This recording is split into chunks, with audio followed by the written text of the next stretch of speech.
Test 1, 2.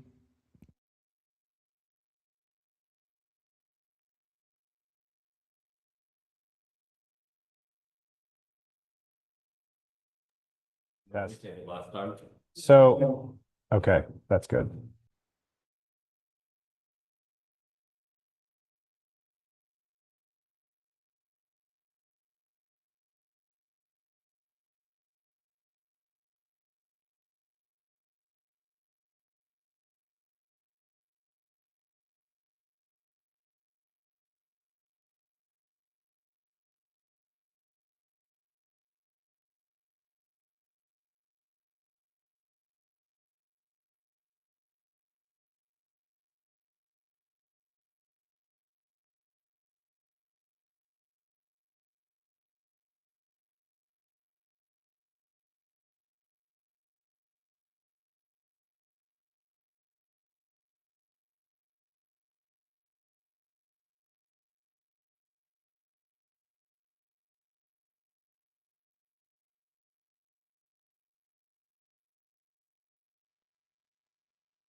Councilor Callahan.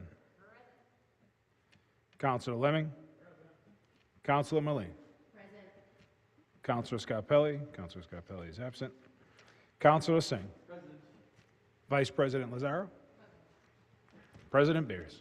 Present, 6 present, 1 absent. The meeting is called to order. Almost. Mine's not working? Oh. Great. 6 present, 1 absent. The meeting is called to order.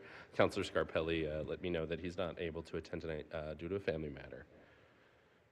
Please rise to salute the flag.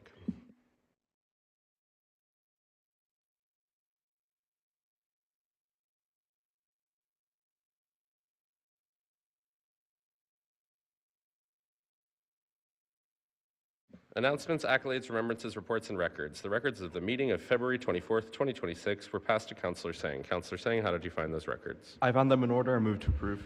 On the motion to approve by Councilor Singh, seconded by? Seconded by Councilor Callahan. All those in favor? Opposed? Motion passes.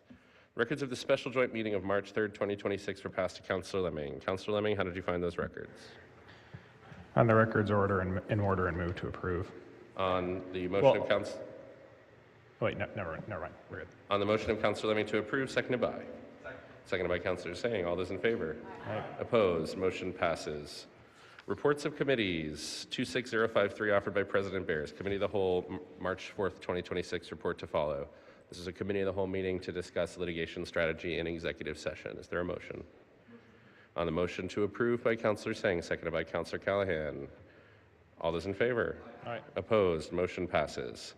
Hearings, 26025, petition for a grant of location, National Grid, 57 Swan Street. This was, we heard from the petitioner that they in fact did not need this grant of location. This was the one that we talked about and said, can you not? And they don't have to. So they have withdrawn it. Yeah. Is there a motion to receive and place on file? On the motion by Councilor Singh, seconded by? Seconded by Vice President Lazaro. All those in favor? Opposed? The motion passes. Motions, orders, and resolutions, 26054, offered by Councilor Lemming. Resolution requests snow clearance solutions on roadways outside 553 to 569 Winthrop Street. Let me read it. Whereas Councilor Lemming, Council President Bears, I indicated to many of the petitioners interested in this that we would probably get to this around 7:30. Respectfully, we have never gotten to this section of the agenda quite this fast. So I did want all of them. I did want folks to be present. That being said, I am seeing that one of them literally now, as I said, this is entering the room, and I do see Aaron and Timothy on Zoom. So never mind. They did. okay, so I can read it? Yes. Okay, great. Whereas the area outside 553 to 569 Winthrop Street is extended area of road that is technically a driveway, whereas the Department of Public Works no longer plows driveways, though it will plow public and private ways, whereas the residents of 553 to 569 Winthrop Street have made every effort to secure private snowplows through the angle of their roadway, though the angle of their roadways have discouraged all private contractors from taking up the job, Whereas this recent lack of clearance on this extended roadway and the inability to secure private plowers has led to safety issues for the residents living there, be it therefore resolved that the City of Medford request clarification on the following options from legal counsel, the Department of Public Works, and our honorable state delegation on the 3 paths forward. 1, guidance on the residents on the steps required and costs of reclassifying certain areas of their driveway to a private way. Submission of a home rule petition allowing the city to plow any roadways of certain length. And revision of the city's contracts with snowplowers to allow residents to secure the same services during a snowstorm. Be it further resolved that the representatives from the Department of Public Works and interested residents of 553 to 569 Winthrop be invited to the City Council meeting to discuss this issue. Councilor Lemming, and then we'll hear from the DPW Commissioner, and then we'll open it to the public. Councilor Lemming. Thank you. I'm going to share my screen really quickly just so that it's much easier to visualize this on Google Maps. So this is an interesting situation, and it's one that many of the residents of this stretch of road right here have been, I'll say, frustrated by for quite a while. Essentially, the city in previous years used to plow a lot more stretches of road than they do now. And this here is a private driveway off of Winthrop Street that serves many different houses, which is very extensive and very difficult to plow. Very difficult to plow without a pickup truck or some sort of a professional vehicle. And in recent years, the city has decided that they're going to stick with what is, written in the letter of the law, and no longer plow any private driveways. Which this stretch of road here is technically a private driveway, even though in effect many of the residents drive across it. It's a very extensive private driveway. It's really more like a private way. Now the city still does plow private ways. So what's happening here is that this is a group of residents who have who used to receive the service from the city, and the city in recent years has been, just going a lot more by the books and no longer is plowing private driveways. And I do know that this group of residents has been bringing this to council's attention for a while. They have made a lot of efforts on their own to, for instance, book private plowing companies to come to their house during a snowstorm and plow this stretch of road, which of course has been a bit of an issue lately. The issue is that many private contractors are refusing to do it because the incline on this driveway is a little bit too steep. A lot of these private contractors are just not willing to specifically come out all the way to Medford during a snowstorm just to clear one stretch of road, especially when they can likely get a lot more business elsewhere. The residents don't have the option, due to the way that city contracts are written, to hire the same contractors that the city is using. So for instance, if a snowplow is going through Medford, then the contractors that the city is using can't just kind of go off to one of these side roads just to quickly do a plow and then get to the rest of the city, just because all of the plows that the city uses are exclusive to Medford until the entirety of the city is plowed. So this has just led to kind of one of these unfortunate incidents where it has, I think it is appropriate to sort of have a public conversation between many of the residents who I think have rightfully gotten frustrated, and the DPW commissioner, who is following the letter of the law, which is something we'd like to encourage in doing this. I have tried to come up with 3 potential paths forward, each of which is flawed, but it is a legal option to do this. The first, which I've corresponded with Representative Garbely over, is the potential to put forward a home rule petition, which would allow, which private private ways are governed by the state, like the laws around them are governed by the state. And so potentially we could allow an exception to, a legal exception to enable us to use city resources to plow certain types of private driveways. The commissioner, Tim McGivern, said that that would be a violation of the state constitution. Rep. Garbely has said he will look into that. The second is just to offer some guidance to the residents on converting this driveway into a private way, and offer some sort of clarity on the process, costs, and legal entities involved in doing that. Commissioner McGivern has offered me some guidance for that in practice, some guidance for that over email. I think it would be appropriate to offer, to like sort of lay out for residents who may often be lost in the legalese of this, how to do that, and what the cost and effort would be if they did want to convert this stretch of road into a driveway.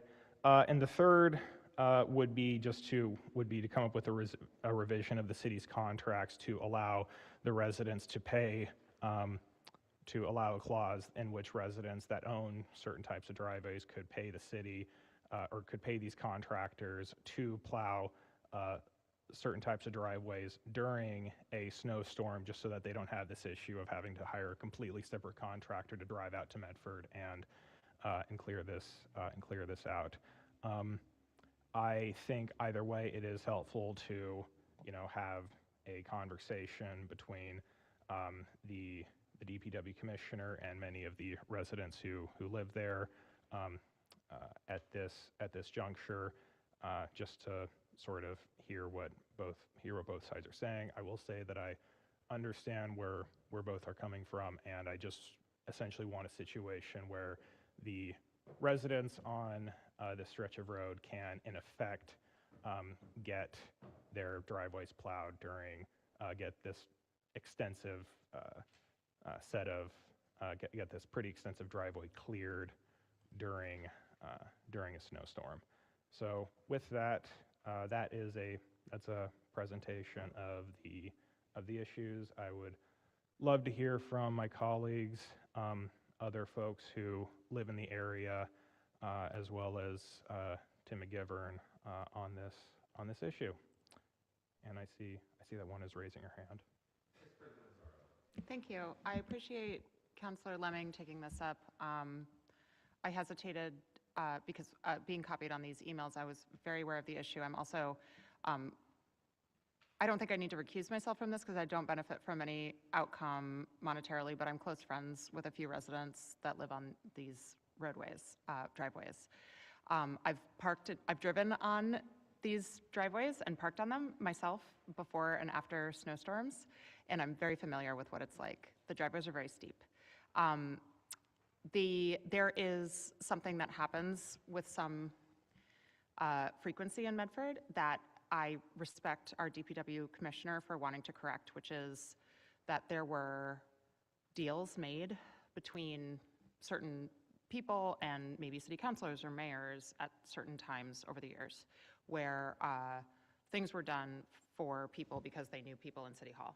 And when that happened, maybe those people got services from the city, and then those services just continued. Maybe those people sold their houses, maybe those services continued, and then our current administration or our department heads are noticing this stuff and saying like, well, that's not correct, that's not legal, that's not right, that's not something we should continue doing.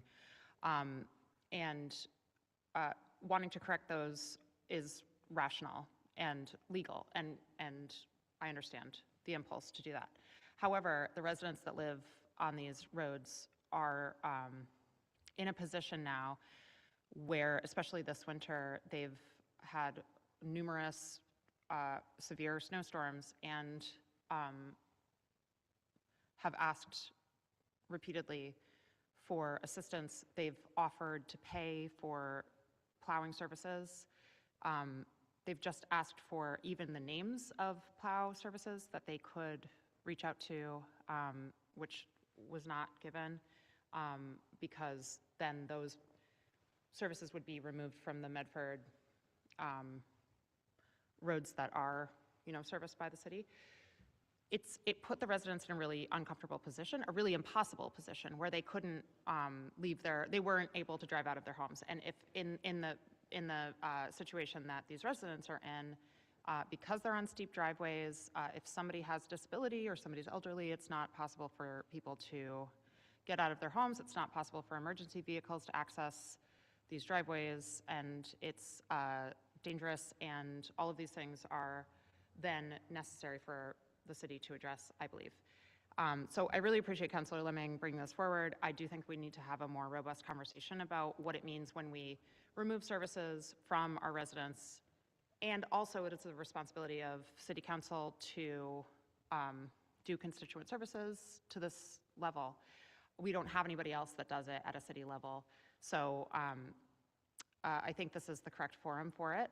And we may need to come up with some creative solutions around this. And I appreciate Councilor Lemming having 3 concrete opportunities for us to discuss how we can, if we're correcting sweetheart deals that were given to people in the past, what are we replacing them with? We can't just say, okay, that's it, you don't get it. And also we will make it then impossible for you to find a solution in the future and offer you nothing and pull the rug out from under you with no future solution. So I don't believe anybody is trying to make anything more difficult for anybody else. I just think we need to try to work together to find something that does work. Thanks. Thank you. Councilor Callahan. Thanks. I really do want to commend Councilor Lemming for hearing about this and really digging into it deeply. Some folks were asking me, they were, reading through this motion and saying, wait, isn't this the administration? Shouldn't the administration be solving this problem? I think that our administration works very, very hard. And unfortunately, we are still one of the, lesser funded per capita cities in the Commonwealth. We have very small departments. We have staff who are doing, Herculean tasks. And it is, difficult to find solutions for things that are not already something that is the many, many things on your plate. So to have a counselor who is willing to go the extra mile, talk to, state delegates, dig deeply into what other creative possibilities there are, I really do appreciate the time that takes. So I really want to thank Councilor Lemming for this. And they sound like, reasonable solutions. Thanks. Thank you, Councilor Callahan. Director McGivern, would you like to talk about this issue?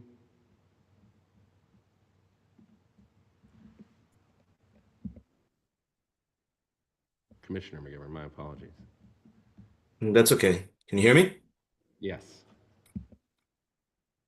I can answer questions. I do want to, note my exception to the way that Councilor Lazaro described kind of what happened with my interactions with this whole situation.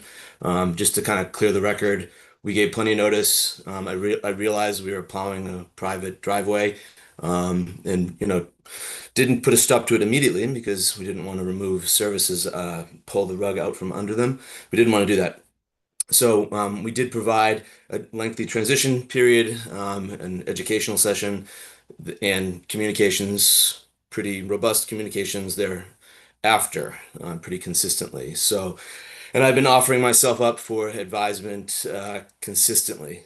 So, there's some serious issues with Councilor Lemming's plan. This is a pretty clear-cut thing. These aren't unusual driveways. These are just shared driveways. They're on private land. The city shouldn't be spending public money on these private driveways. And I truly understand the whole issue of not being able to find plow services. That's difficult. But they also have 2 access points up there. So some of it is, yes, difficult to plow, which goes more into the reason of the city not plowing it because of liability issues. This is clear-cut private versus public type stuff here. So whereas I can appreciate the suggestions, there are ways to formally lay out roadways for real reasons, and the law does allow for that as well. So there may be opportunities here to explore legally, but I don't think they lie with the city plowing someone's private driveway. So I'm more than happy to answer questions on the process, the process to make roadways, the difference between a driveway and a roadway, how easements work, land rights, etc. More than willing, as usual, to answer any questions like that. So thank you. Thank you. All right, looks like we have some of the residents here. Councilor Lemming did invite them in the resolution, so we're going to hear from them. I'm not going to put the timer on, but just do ask that we remain within some time. But other than that, I'm just going to unmute you, Aaron, and if any of the other residents who Councilor Lemming invited would like to speak, I will unmute you as well when you raise your hand on Zoom. And is there anyone in the chamber who wants to speak about the Winthrop Street driveway snow issue? All right, seeing none, we'll go to Aaron on Zoom. Hi, Aaron. Hi. Could you just Hi, give your name everyone. and address for the record, please? Thank you. Yes. Hi, I'm Erin Glavitz. I'm at 569 Winthrop Street. And so with that, I'll actually add a little bit of slight modifications to the facts as laid out, which I will again echo everyone who complimented Councilor Lemming's work. In Hi, Aaron. Aaron, we're having a hard time hearing you. Oh, I'm so sorry. I don't know, it might be something distance to your microphone. And Shane, if you could just turn on the captions in the chamber, that would be helpful as well. Sure, 1 second. Is this any better, everyone? That it's yeah, a bit better. It should be okay. Okay, I will talk loud. I apologize. I'm without a voice due to a cold, but one. Oh, sorry, Aaron. No, that's okay. No. One. So Erin Glabitz, 569 Winthrop Street. And actually, with that address, I can offer a bit of a clarification to some of the facts as laid out. But one, first and foremost, I did want to thank everyone. I know it sounds trivial to have driveways as come up as a topic, but I'm so grateful for the way Councilor Lemming has showed up for us in elevating this as a bigger context and concern. And frankly, Rep. Garbely's team has been very helpful and supportive in that regard.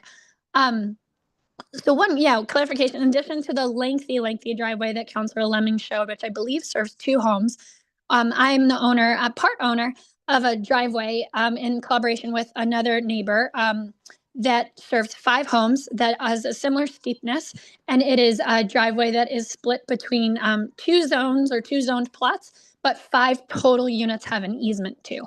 And from what I was able to find, I believe both driveways are at a steepness grade that would not be permissible under construction code today, from what I was able to find on city websites.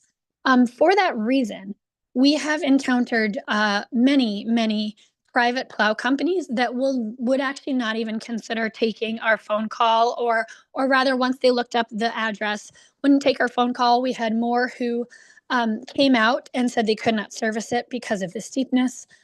We, I believe, hired 3 to 4 officially vendors throughout the snow season, 2 to 3 of whom canceled after 1 service, or told us they were coming and then didn't come and made an excuse to why they couldn't come. That happened during the first major blizzard of 2026. I have pictures capturing all of these things, which basically showed plots that snowed in many houses and were not left accessible for hours, many more hours than expected. I will pause there and just ask, am I coming through okay? Yes, Aaron, we can still hear you. Okay, great. So just to add some color there. So I'm looking, I believe we contacted 25 as far as documented goes, and that's kind of where we were left in terms of options.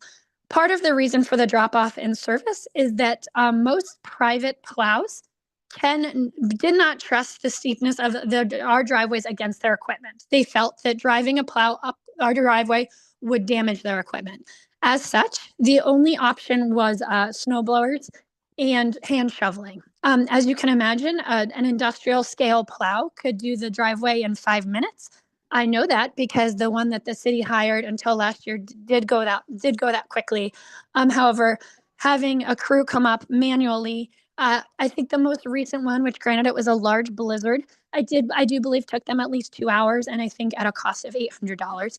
Again, this is actually me speaking on behalf of one of the two driveways. I know the other homeowners on the separate driveway, which is much longer and even steeper, have a slightly different dynamic. I will let them speak to that, but I think we feel uniquely bonded in this challenge.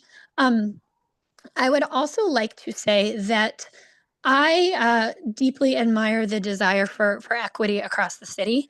I understand that it felt, the investigation, these looked like sweetheart kind of handshake deals. And it's not fair that one gets access and the other, others in the city, maybe in less serviced or represented communities, do not. And I empathize with that greatly.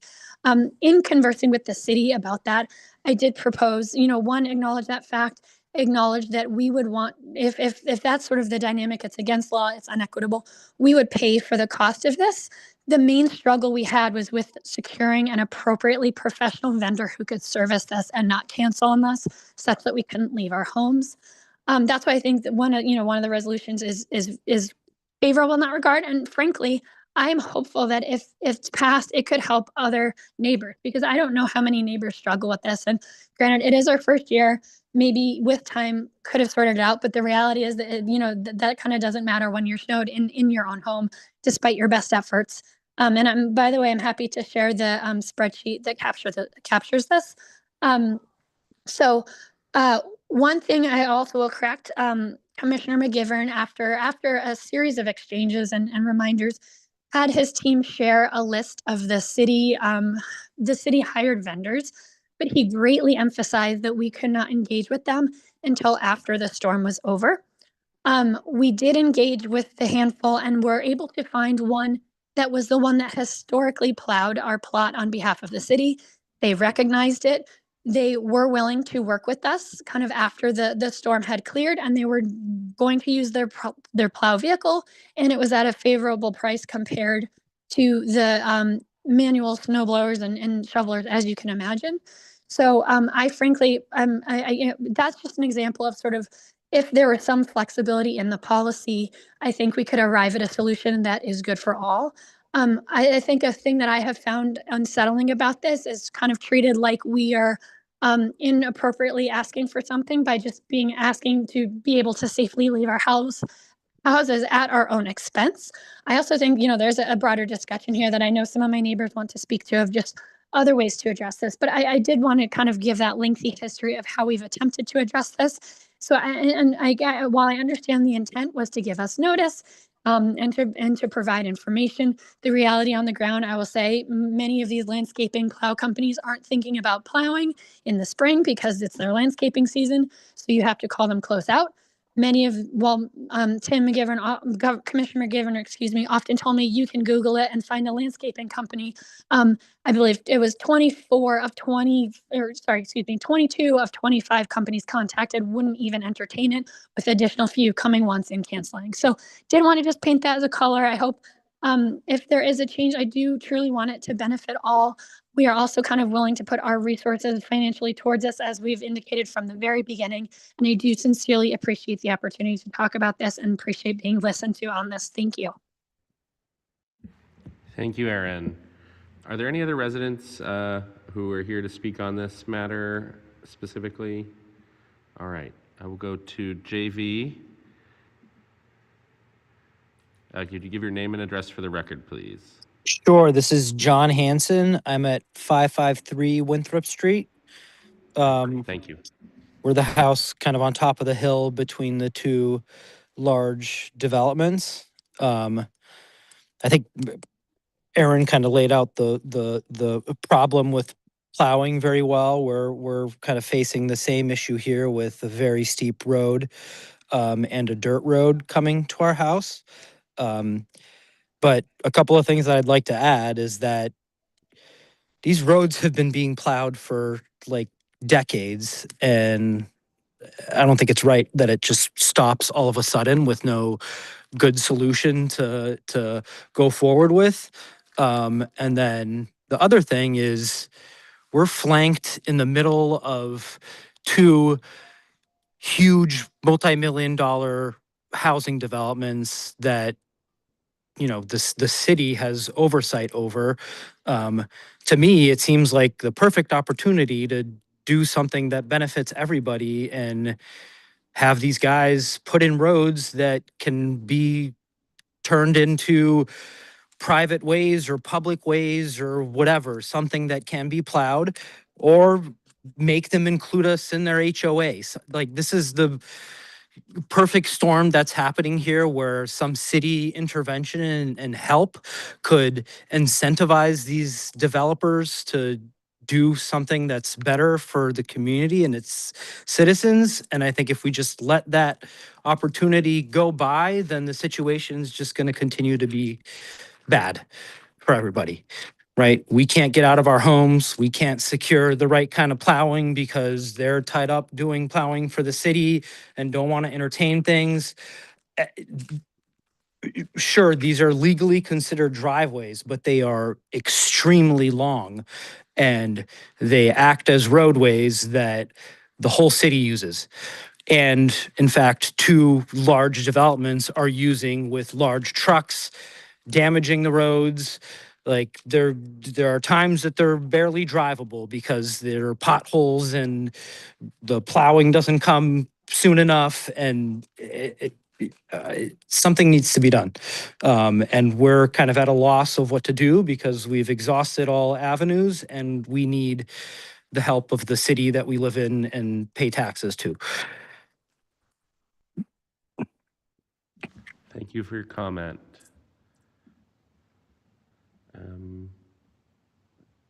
Commissioner McGivern, and I'd like to try to avoid kind of a back and forth, so I could go to the other resident who has their hand up first, or I could go to you. I just want to correct facts, really, and just a couple of things. It wasn't all of a sudden. There was plenty of notice. Our equipment out on the streets, our plows that we are hiring, the one that they ended up using, are no different than private contractors out there, the pool of private contractors out there. We're talking about a pickup truck with a 9 or a 10-foot plow on it. Very common equipment. So, again, I don't understand the issue. Again, private land matters. So these aren't roadways. These are private land issues that typically are resolved amongst the private land parties that are involved. The city doesn't have any rights to any of this land or the subdivision developments that are around it, or have any say in the easement rights that are granted between private parties. Thank you. Thank you. We'll go to Ishan Gupta. Name and address for the record, please. Hi, so I'm Ishan. I'm a resident of 563 Winthrop. And in addition to the points made by Aaron and JV, and to respond to Tim here, to Commissioner Tim here. So he did give us plenty of notice, and we did start preparing quite early for this. And Aaron already commented on the scale of vendors we reached out to, the number of vendors we reached out to. I think another thing to point out here is the level of up negotiation we tried to do. We offered them more money. We offered them more favorable terms. The answer was usually a no. We could not get people to come and plow our driveways in a reasonable time frame more than once, basically. At one point after a snowstorm, my kid was sick, and we could not get to the pediatrician for about 4 hours until we were able to get out of the snow. To me, that was a very difficult situation to be in. Because it was a fairly new experience, and it happened despite our best efforts of trying to procure a vendor, trying to pay them whatever they want, and just failing to get one. It also turned out that many of the vendors we tried to engage with were already engaged by the city. So we could not really hire them during the storm or right after the storm. So we were kind of in a catch-22 situation when caught last minute. But yeah, our situation has been very precarious this past winter, and I just want to drive that point home. Thank you. Thank you for your comment. Go to Shreya Bhattacharya. Name and address for the record, please. You'll have, well, just go ahead. Hi, I'm Shreya, 555 Winthrop Street. Thank you, Councillor Lemming, Councillor Lazaro, and Callahan for speaking to this point. And my neighbors really summarized this really well, the situation we've been dealing with. And I also wanted to add that 555 and 553, we're sandwiched between these two really large developments. The road, the quote unquote driveway, is not owned by us, 555 and 553. It's owned by the developers. In previous years, roads that were owned by developers became private ways. So that is the history of private ways. There are roads of this length all over the city that the city has accepted as private ways.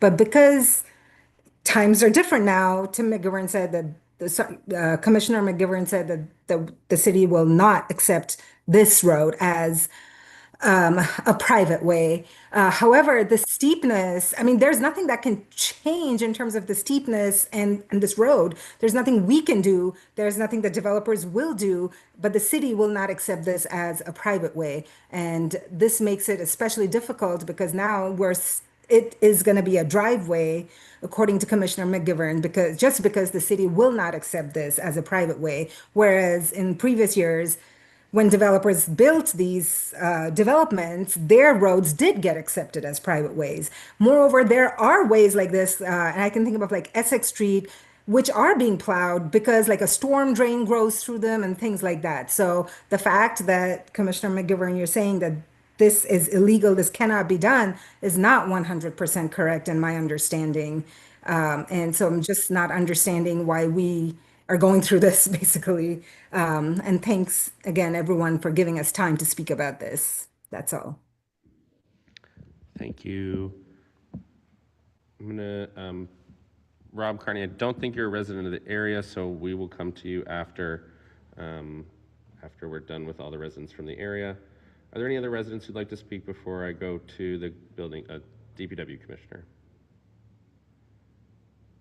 All right, thank you to all the residents from the area for speaking on this, and I will recognize the DPW commissioner.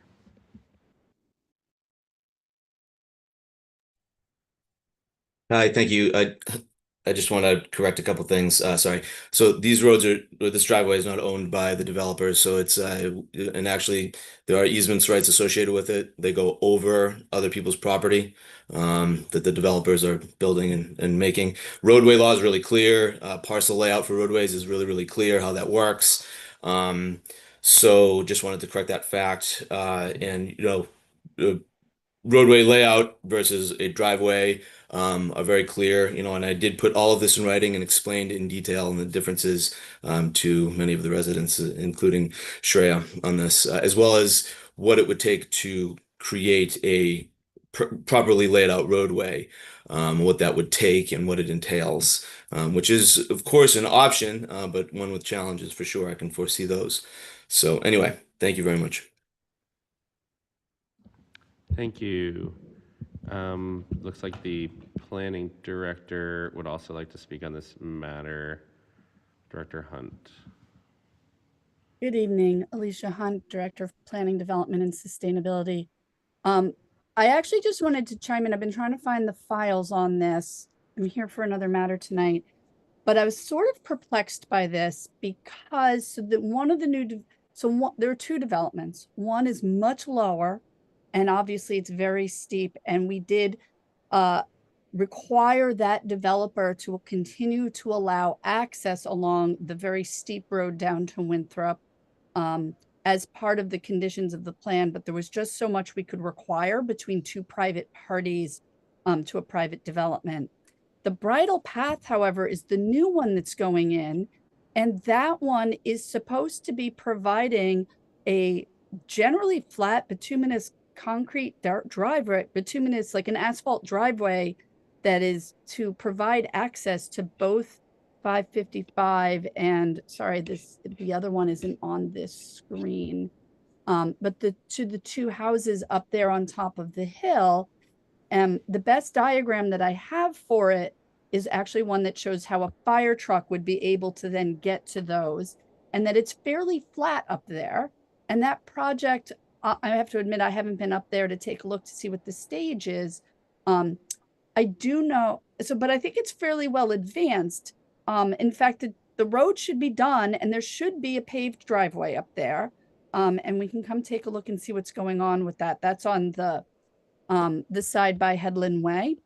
The reason why Bridle Path cannot be a public way is because it is a Headland Way, and the road that it's and Franklin Ave are both private ways.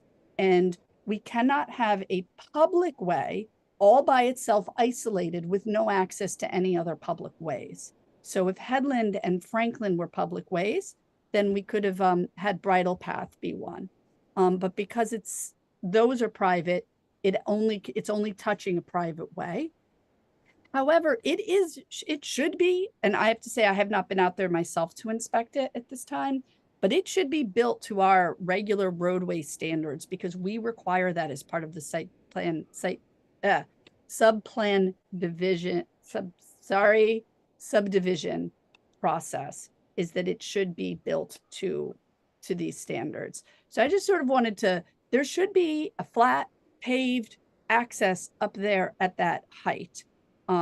That does not give you the access down to Winthrop, and I understand that, but it should be a legal, safe access that a fire truck could get out, which in my mind should make it rational that private plows would be willing to plow that private driveway up there, even if they're not willing to do the steep one straight down to Winthrop Street.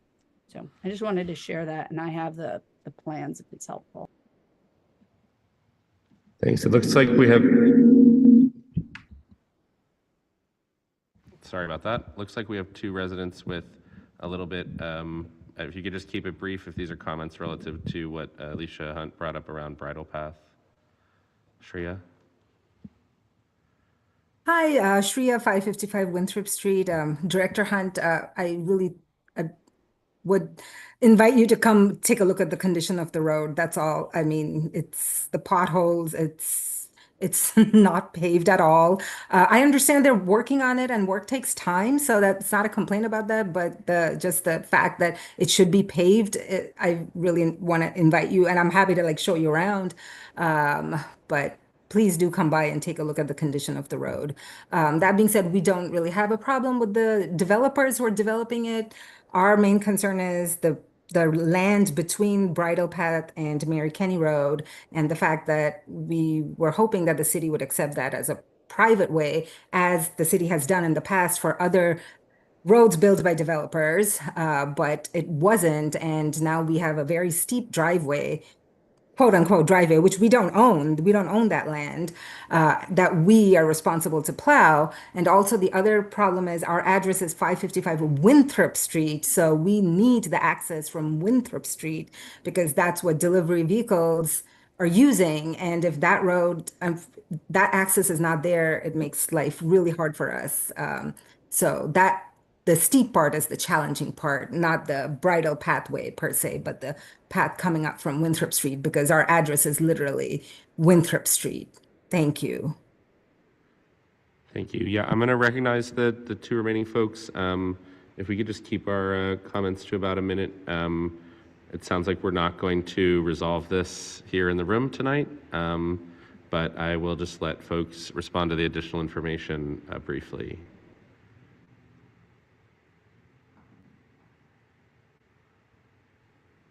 Hi, John Hanson, 553 Winthrop. Just to kind of echo what Shreya said, the Bridle Path development, they've started framing out their first foundation. It's going to be 2-3 years till they build the road that was being mentioned. So we're still, have a problem until then. And I do invite folks to come here and take a look at the conditions of the road. I would invite the fire chief to come take a look at it too, because it's even now with no snow, I think it would be very difficult to get a fire truck through there if we needed emergency services. So just adding that. Thank you, John. Aaron. Yes, thank you. One, just observation, in navigating this with the city since we first got the notice in the spring. We've had a lot of exchanges, and I in my observation of just even hearing people who are much closer to this, an expert, based on what I've learned, I've even heard in this meeting, driveway, private way, and public way be used what sounds like incorrectly and a little bit interchangeably when they're not. In some contexts. And I just want to point out that to me kind of calls to light the complexity of the situation. And for residents navigating this the first time, you can imagine how hard that is. Another thing I would observe, again, I laid out the complexities of my driveway. What I feel for in my neighbors in the other driveway is neither of them own it. They are subject to two different developers, and it sounds like they have an easement. It sounds like they don't actually have control if the developer just suddenly elects to not do what they're supposed to, because I can't imagine a resident with an easement is even legally allowed to hire a plow service to service a driveway they don't own. So that's just another observation. And I think what we're facing here is sort of a legacy of very odd zoning and building decisions that predated all of us. We bought our homes the way they are. We recognize the oddities. I will say when we bought them, the realtors correctly and confidently shared the city serviced them. So again, would emphasize that's why it's hard to have them removed suddenly, given that it's just, it's hard for me to hear Commissioner McGivens' characterization, which just feels like, frankly, lacking in empathy. And I have told him that over email before, that we're all just trying to leave our homes safely and get our kids and families to where they need to go. We love living in the city. We pay taxes. We'd pay more service fees if it meant we could do this easily. So it's not straightforward. I think, again, I would invite anyone to see the plots, to look at the plot plans, meet with us. It's not straightforward. No one's looking for a freebie. We're just trying to be able to safely enter and exit our homes in inclement weather. So thank you. Thank you. Sorry about that. I'm going to recognize the DPW Commissioner one more time. We're not going to keep doing the back and forth at this point. And it sounds like there needs to be more conversation if there can be. Commissioner McGivern. Sure, thank you. I'll be quick. Just want to correct things. I have been actually empathetic in my opinion. I guess that's for others to judge, but I've been willingly communicating, being very proactive in this since the very beginning, willing to sit down and show people, how to do things and what sort of the land rights are and what they mean. So I've been very open, and I'm still open, and I do that with my colleagues. We're even doing a presentation on it. So more than happy to do it. Been like that since the beginning and been trying to be proactive and help you guys out. You do own your driveway. You have easement rights. Those rights are very strong. Private rights are strong here in the United States. You have access rights. Read your easements, read your deeds. You actually have, you can pave it. You can do things, put a guardrail if you want. You can do some traffic safety. You can do whatever you want. It's your driveway. And I just wanted to correct those things. These are really important things. So I'm happy to answer questions and provide additional advisement, and I do empathize and I understand the situation. If it comes down to it, and I've stated this as well, the police and fire can always ask us for emergency services, and we will respond with first responders 24/7, and we will plow out someone who's having an emergency for sure. And there are stipulations, there are conditions with that, of course, but it is a thing that can happen and does happen, I would believe. So thank you very much. Thanks. I'm going to go to Councillor Lemming. Councillor Lemming. Thank you. And I understand this conversation has lasted quite a while, and I think City Council is a fine forum for that. Obviously, this is a case where I think both sides definitely had their points. There's been some headbutting, and I do respect that. Okay. Still had some audio issues left over from 2 weeks ago. I'm absorbing some of former Councilor Collins qualities. I'll try to talk louder, I apologize. But Commissioner McGivern, so two questions, and I know that we went over this via email, but I would appreciate reiterating it here. The first is, can you just lay out for us what the process would be if the residents did want to pursue this of changing, legally changing a driveway like theirs into a private way step by step? What office would they go to? Would the city councilors or the state get involved? What would the residents need to do? That's the first thing I'd like to know. And the second is, I think clearly the residents are willing to pay for this, but like the impression I've gotten from listening to them here today and hearing this back and forth is that nobody's looking for a free lunch, but it just seems to be impossible to actually get a vendor to begin with. So, and I know we've already discussed this via email, but what would the issues be with requesting a renegotiation of the contracts to allow residents to contract snowplows that are going through the area to plow driveways that are maybe above a certain length,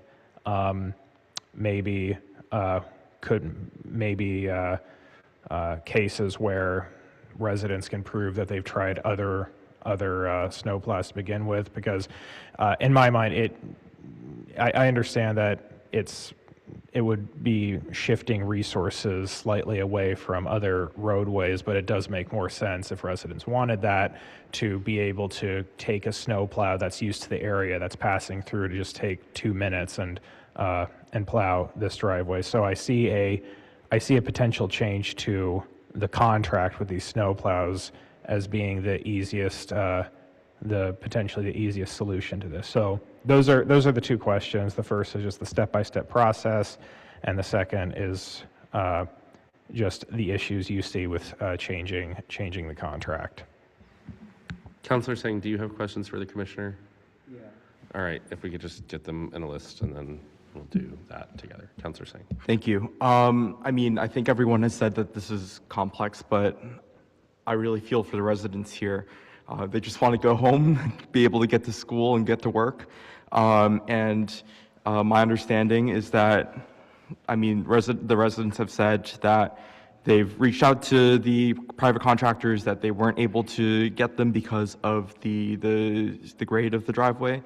I think additionally, I recall the residents saying that they've received public services and repairs on that driveway before, so it didn't really come to mind as a driveway. I know that doesn't change what the legal status is, but in terms of thinking of solutions, I'd be curious, and maybe the commissioner can weigh in on this, if there is a way to adopt a limited policy to allow the DPW to plow certain driveways, making a discretionary decision that could give us more flexibility under the Tort Claims Act, if liability is the concern here.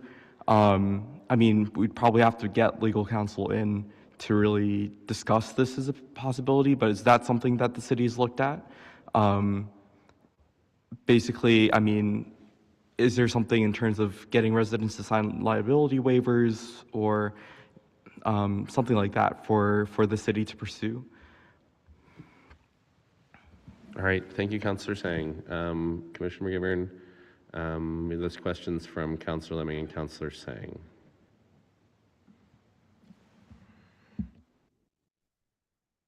I'm just taking a note of the question here. I can answer these questions, and depending on how deep you want to go, you probably need legal advisement. So the process, I did type this out, but I can give a real bare bones process. Most recently, the law that controls how parcels of land are subdivided is the subdivision control law. So that would be the guiding document, and that will guide a landowner or landowners on how to lay out the parcels, both building lots and right-of-ways for building access. So the parties that are involved are a lawyer that's familiar with land rights who can file all the correct paperwork. There's different processes depending on what you want to do. If you're building new road length or if you're just subdividing existing parcels, then there's different levels of review, whether you're doing, the definitive subdivision or you're doing something else. Then you have uh, a land surveyor, which is another professional that's involved in this usually to lay out the meets and bounds, rewrite the deed language, and do all that, prepare the plans, stamp them. So those laws exist. They're very real. We have plenty of private roads laid out in the city, and we have plenty of driveways in the city, and we have plenty of people who hire people to either snow plow, shovel, or plow their driveway, thousands. And then, to residents contracting with our contracts during storms, we wouldn't be able to allow that. It's an emergency response. We're first responders. We're out there. Primary objective to keep the roads clear for fire trucks, ambulances, police cars, etc. So that's what we're doing during the storm, and I'm going to use every piece that I can to do that. It's benefiting these folks, and whether they know it or not, we're keeping Winthrop Street clear during those time periods. So it's an exclusive relationship. We're already behind in time. If you ask anybody, they want more plowing faster. And it would be very challenging, if not impossible, for us to track if our plow drivers are doing private work as well.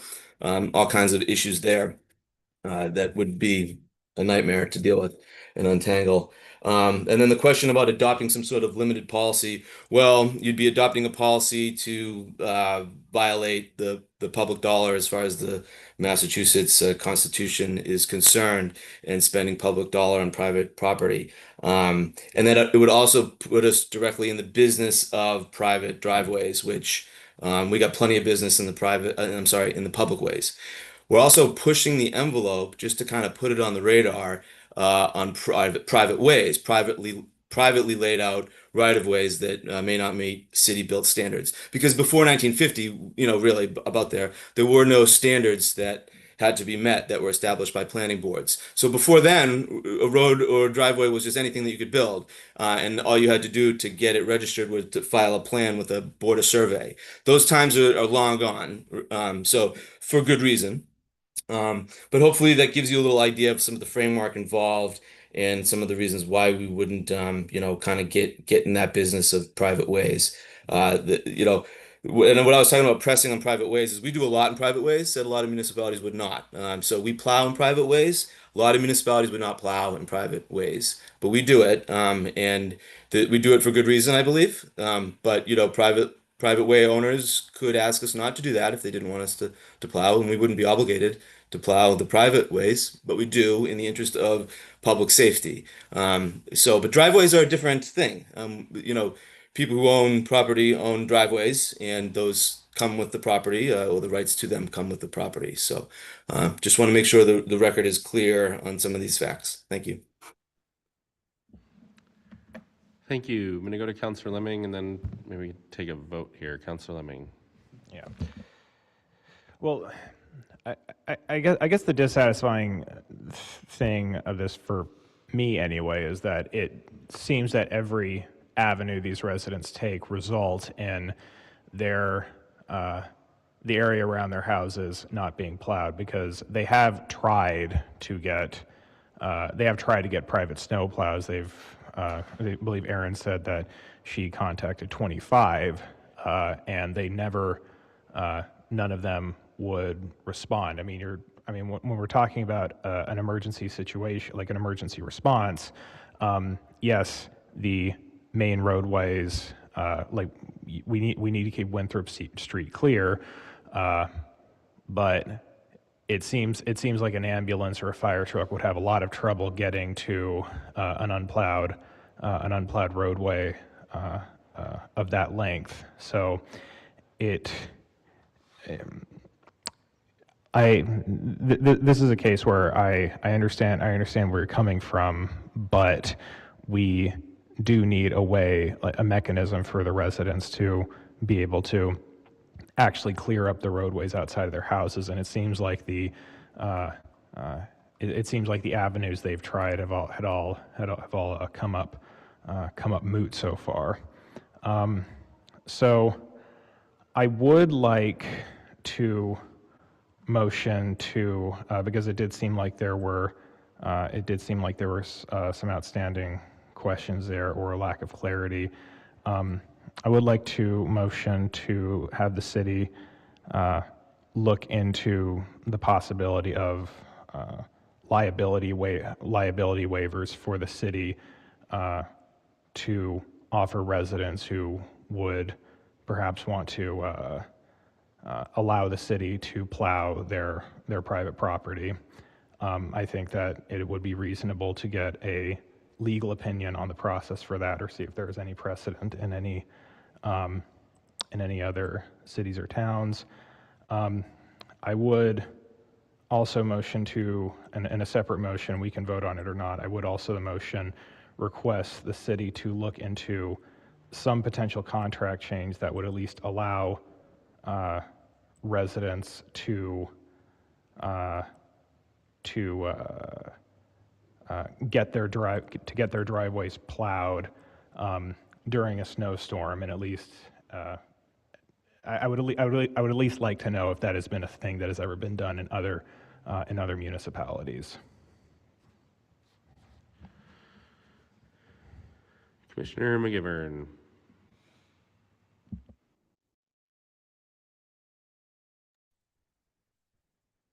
Yeah, I just wanted to say, I think it is done in properties all over Massachusetts already. Lots of private driveways exist, lots of public ways exist, lots of private ways exist. They all have very clear legal and liability boundaries. There are already processes in place that residences can take with their private land to make it more accessible to the public. But that isn't the business of the city administration, and I would even protest to doing some of this work because, a legal opinion, sure, fine, but I am 100% qualified to advise this body on land rights and public access and things like that. So, just want to make that clear. And I'm more than willing to have another meeting to discuss what some of those options are for private residents and what it means and how to do it, who to hire, who to talk to in detail. So, thank you. Thank you. Vice President Lazaro. Commissioner McGivern, it is the city's business to make sure that public safety is upheld, and if emergency vehicles cannot access these homes, it is the city's business. I think that we disagree on this, and I would motion that we... What was your motion? Can you tell me?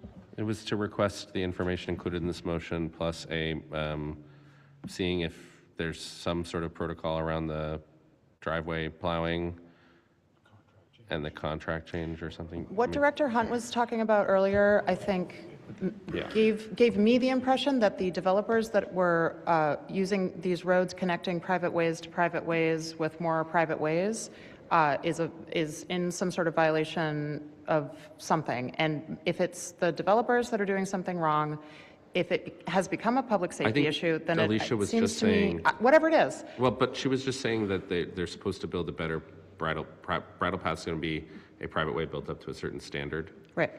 That's all she was saying, and then the resident said that they haven't really started the project yet, so it's not done. If it's a public safety issue, then it is the city's business, is what I'm saying. And I'm taking it seriously. That's why I've been advising them the entire way and being as open and honest as possible. So Right, but yeah. yes, so but we're not dismissing it and saying that No, we're not going to do never anything have. else. Never have from the beginning. I've been here the whole time. I just don't think we're going to get to a good place here, guys. Like, we all just have a very clearly a disagreement that we could talk about for another hour. So I think everybody needs to sit down. I was going to say we should send it to another committee, like the public, Anna's committee, the Department of Public Works Committee, to discuss it. Second. That's my motion, to send this to the Committee on DPW. Great. On the motion of Councilor Lemming, as amended by Councilor Lemming, as amended by Councilor Lazaro, to refer this paper to the Public Works and Facilities Committee, seconded by Councilor Mullane. I seconded it. it's an amendment to your own motion. Oh, no, so she was making a separate motion to refer the paper to we're committee. putting them all together. Oh, okay. All right. All those in favor? Aye. Opposed? The motion passes. 26055 offered by Councillor Callahan, motion to properly fund Medford's tree canopy. Is there a motion to have this reading done by the sponsor? On the motion of Councillor Singh, seconded by? Seconded by Councillor Mullane. All those in favor? Opposed? Motion passes. Councillor Callahan. Thank you. I want to, before I read through this motion, which is to properly fund Medford's tree canopy, I do want to thank Trees Medford, which has just done such an incredible amount of work over the last many years, doing tons of research. They in addition to all the non-administration related stuff that they do, getting tons of free trees and giving them away and finding funding for things. They also have really pushed to make sure that there is a tree management plan that the city has. And so we got to see that the urban tree management plan, and much of this information comes out of that plan. So there's just a ton of information here. It's going to be a long reading, so buckle up. Whereas the goal of the government of the City of Medford is to create a sustainable, vibrant, and equitable community through focused investment in housing, economic development, and infrastructure, as stated in our 30-year comprehensive plan. Whereas Medford's tree canopy is a vital part of the city's infrastructure that helps to create a sustainable, vibrant, and equitable community and has a replacement value of over almost $22 million. Whereas climate change exacerbates flooding and summer heat. Whereas Medford's urban tree canopy reduces surface temperatures by up to 20 degrees in shaded areas, cleans the air, reduces flooding, and enhances public health. Whereas in Medford, our 9,866 public trees mitigate 2,245,080 gallons of stormwater each year, sequester over 211,000 pounds of carbon each year, remove over 6,000 pounds of air pollutants each year, and store a cumulative 11 million plus pounds of carbon over their lifetime. Whereas tree-lined streets are linked to increased walking activity and improved physical and mental health. Whereas trees provide important services to the city and its residents and are a public good, whether they are on private property or public property. Whereas the residents of the city are adversely impacted by the hot summers, flooding, and air pollution. Whereas environmental justice communities often have less canopy, fewer green spaces, lower air quality, and higher summer heat than other areas in the city and have experienced a greater rate of canopy loss over time. Whereas a predominance of pavement and buildings and lack of trees and green space results in heat islands, which are areas of extreme heat. Whereas the city now has an inventory of trees that shows the condition of each tree on its streets and in its parks, and an urban tree management plan. Whereas the city's tree canopy in city rights-of-ways declined at a rate of 1.67% per year from 2015 to 2021. Whereas the canopy coverage in Medford's urbanized areas was approximately 35% citywide in 2015 and is now approximately only 20%. Whereas the city removes more trees than it plants per year. Whereas the city has 912 vacant planting sites and 424 sites with stumps that are suitable for trees on city streets, and 9,880 public trees on Medford-owned land or within the public right-of-way as surveyed in the Medford Tree Inventory. Whereas a diverse canopy is a resilient canopy. And whereas in contrast, Medford's canopy has a preponderance of two species, Norway maples at over 21% and Callery pear at over 17%, which are invasive, non-native, and on the state's prohibited plant list. Whereas tree canopy is declining citywide with the greatest losses in residential, right-of-way, and environmental justice areas where heat and flooding risks are highest. Whereas the city's trees are stressed by periodic droughts that are exacerbated by climate change, and this stress weakens and kills trees, and whereas these problems can be mitigated with appropriate care. Whereas all recently planted trees need water, whereas pruning is necessary to improve the longevity of older trees and the proper growth of younger trees, whereas increasing resources for planting and managing the urban forest could stem the decline of our valuable tree canopy, Whereas facilitating the planting of trees on city streets by volunteers could save the city money because contractor-planted ball and burlap trees cost 7 to 10 times the cost of bare root trees planted by volunteers. Whereas if Medford increases its annual public tree planting of 200 trees by the end of 2025, maintaining 22% canopy cover on city-managed land by 2030 would require planting roughly 840 trees annually for the next 5 years. Whereas the requirements for volunteer planting of trees include identifying a site or sites that are amenable to group planting of trees, a city requirement for liability insurance by the volunteer group, a requirement for informed supervision of volunteer planting, a commitment to the city to water the trees that are planted. And whereas if Medford increases its annual city-wide tree planting of 200 trees by the end of 2025, maintaining 20% canopy cover in urbanized lands by 2030 would require planting roughly 2,360 trees annually for the next 5 years. Now, therefore, be it resolved that the City Council urge the administration to fund the full implementation of the Urban Tree Management Plan. And I will pause here to say that almost every single one of the be it resolved after this are simply the city following its own urban tree management plan. Be it further resolved that the City Council will embed tree and canopy protection requirements into zoning. Be it further resolved that the City Council urges the administration to embed tree and canopy protection requirements into permitting, capital projects, development processes, and resource allocation, development review processes, and all relevant city decisions and policies through the budgeting, management, and administration of the city.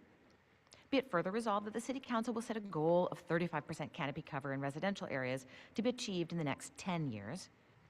Be it further resolved that the City Council requests that the administration allocate resources in the upcoming budget to hire additional staff to contracting to prune, water, and care for the city's trees in regular maintenance cycle and annually update the tree inventory.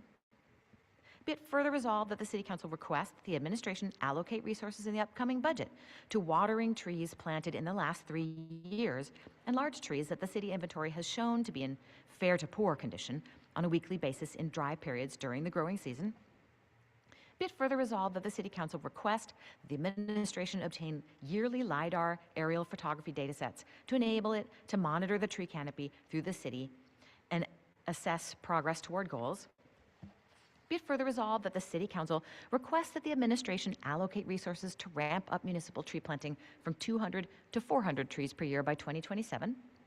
Be it further resolved that the City Council requests that the administration allocate resources in the upcoming budget to foster the volunteer planting of city trees through partnerships with community organizations by enhancing its budget for trees that are planted by volunteers, by identifying appropriate species for particular tree pits, by ensuring that the appropriate liability insurance can be obtained and funding it if necessary, by agreeing upon protocols for planting trees with appropriate supervision, and otherwise removing barriers and obstacles to volunteer planting, such that volunteers can plant trees by fall of 2026.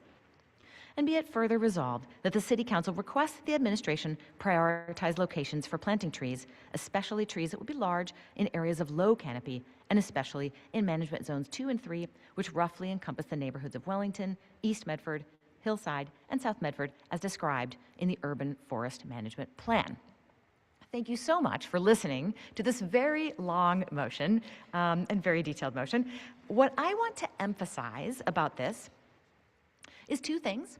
Number one, I have a group of volunteers that is very excited about volunteers planting city sidewalk trees.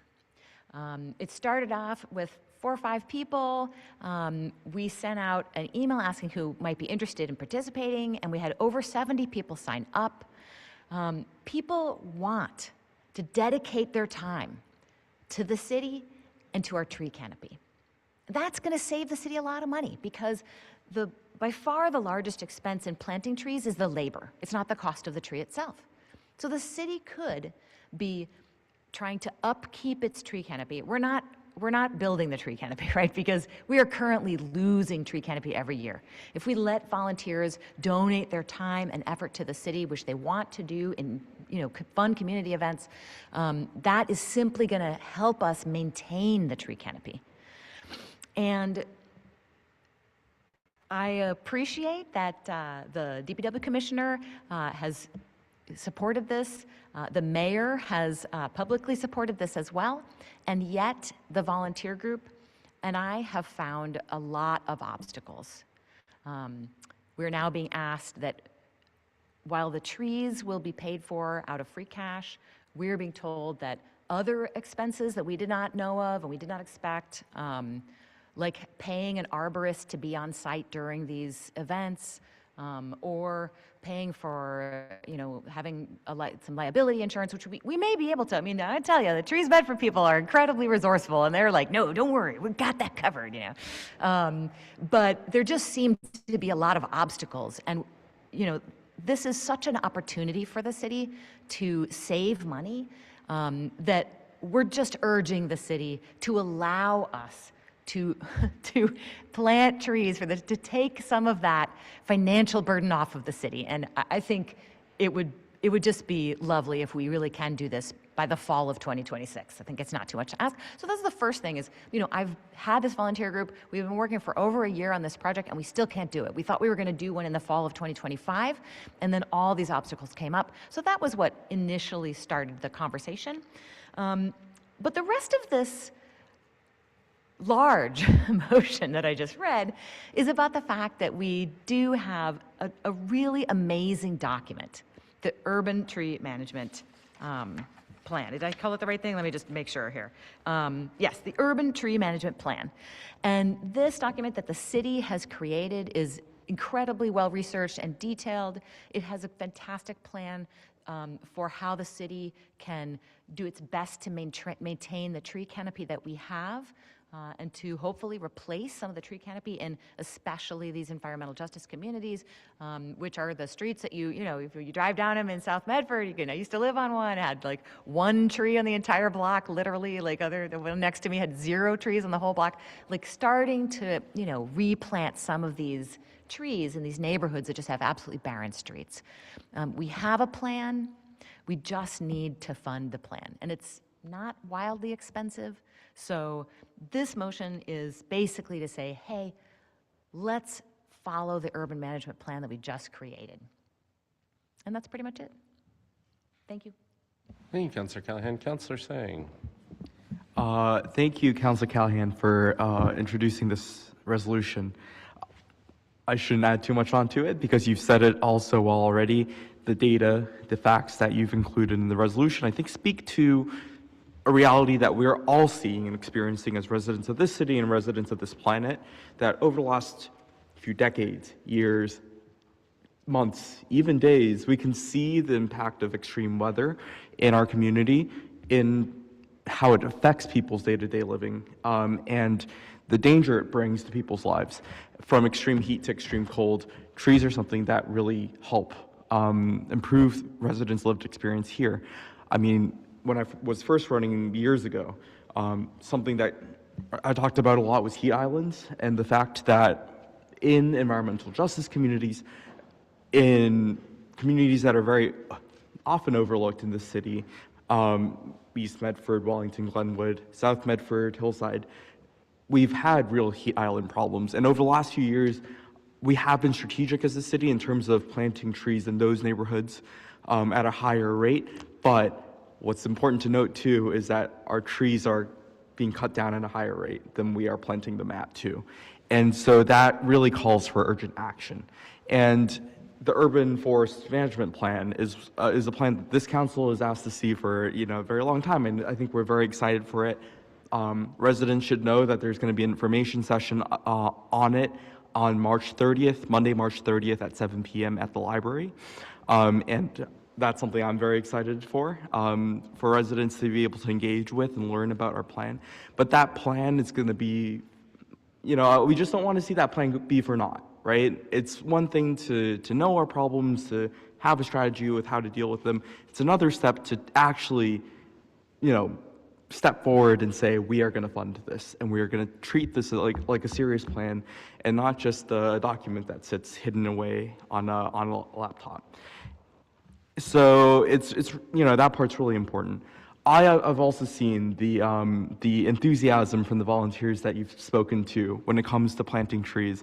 And aside from the effects on the city, the good that they'll do for us, I think it's healthy to encourage people to get involved with their community, to get involved with their city government, to get involved in their neighborhoods, to plant those trees. And one thing that can be upsetting from time to time from our experience here in the council is that we'll have these ideas that are really promising, really ambitious, and when it crosses the hall to the other side, and this isn't to place blame on anyone, right? But it often is months long of identifying one problem, and then a few months later another problem, and then a few months later another problem.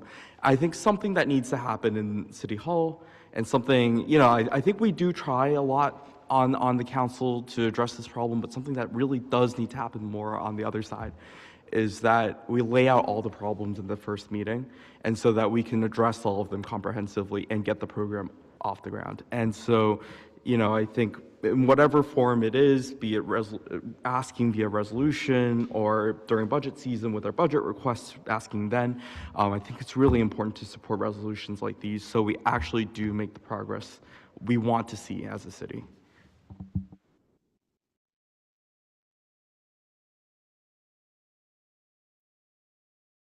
Vice President Lazaro.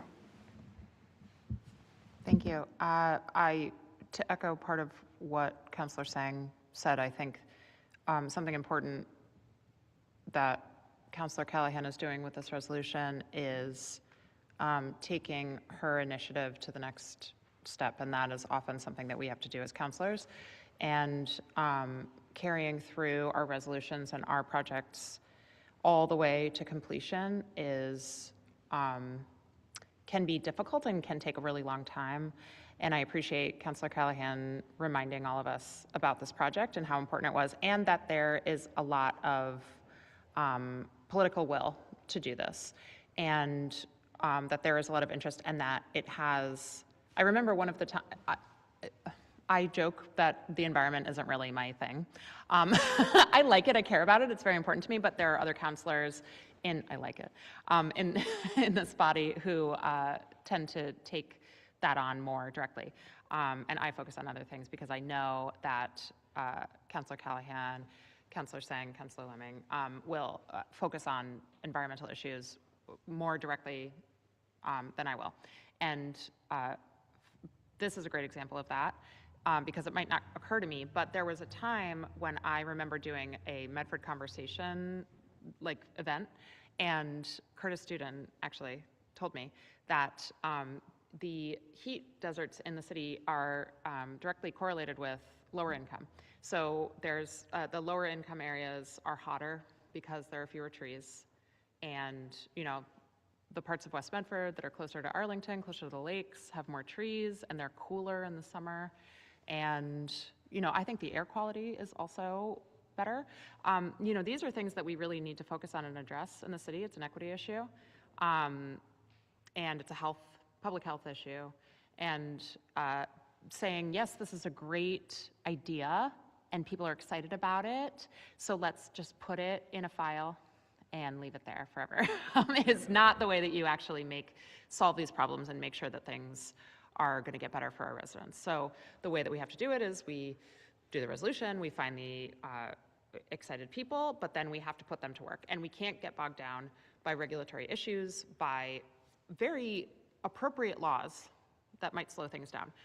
We have to keep going, and if that's something that a councillor has to focus on, that's the case in this particular instance. I really appreciate Councillor Callahan bringing it forward again, reminding everybody of this project. Everybody who's very excited should remain very excited, and we can continue to carry these things forward. So thank you for doing that.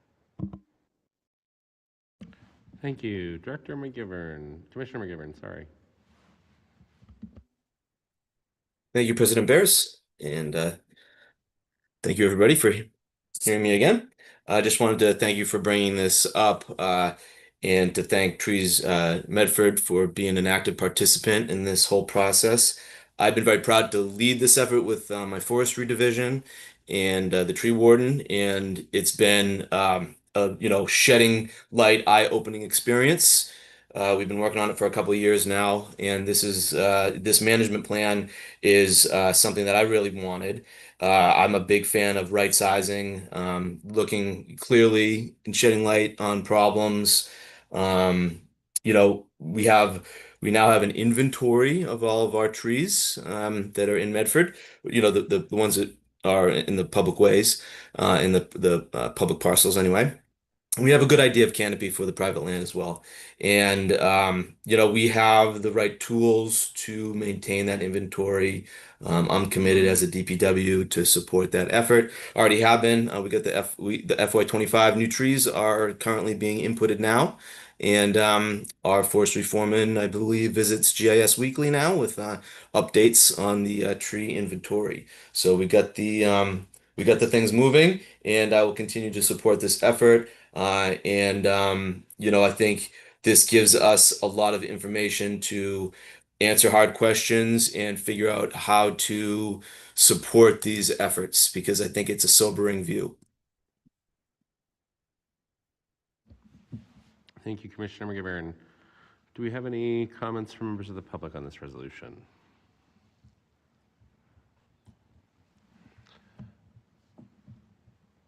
One second here.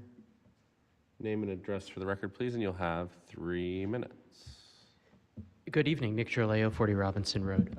I'm all for more trees in our city, and I think one of the reasons many people like moving to Medford is because of its beautiful natural landscape. I was glad to see in this resolution a reference to zoning, because I think obviously zoning has a relationship to what our city looks like. And that said, though, I think it's important to point out that you have very high density zoning. It makes it a lot more difficult to have trees. And I understand there's some creative solutions to this in more urban environments like rooftop gardens, but if you do drive through cities like Somerville, Cambridge, you're going to see that there's less vegetation, and I think it does relate to land use decisions. So I think it's good to mention zoning in this resolution, also just to continuously be thinking about zoning and how it impacts our city ecologically. Going forward, I would encourage zoning that promotes open spaces, preserves them, backyards, ways to have green spaces so we can put trees in.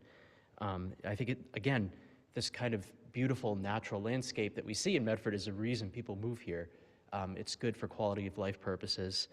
So let's, give people a reason to move here and not make zoning decisions that aesthetically affect the city that give people a reason not to live here. Thank you.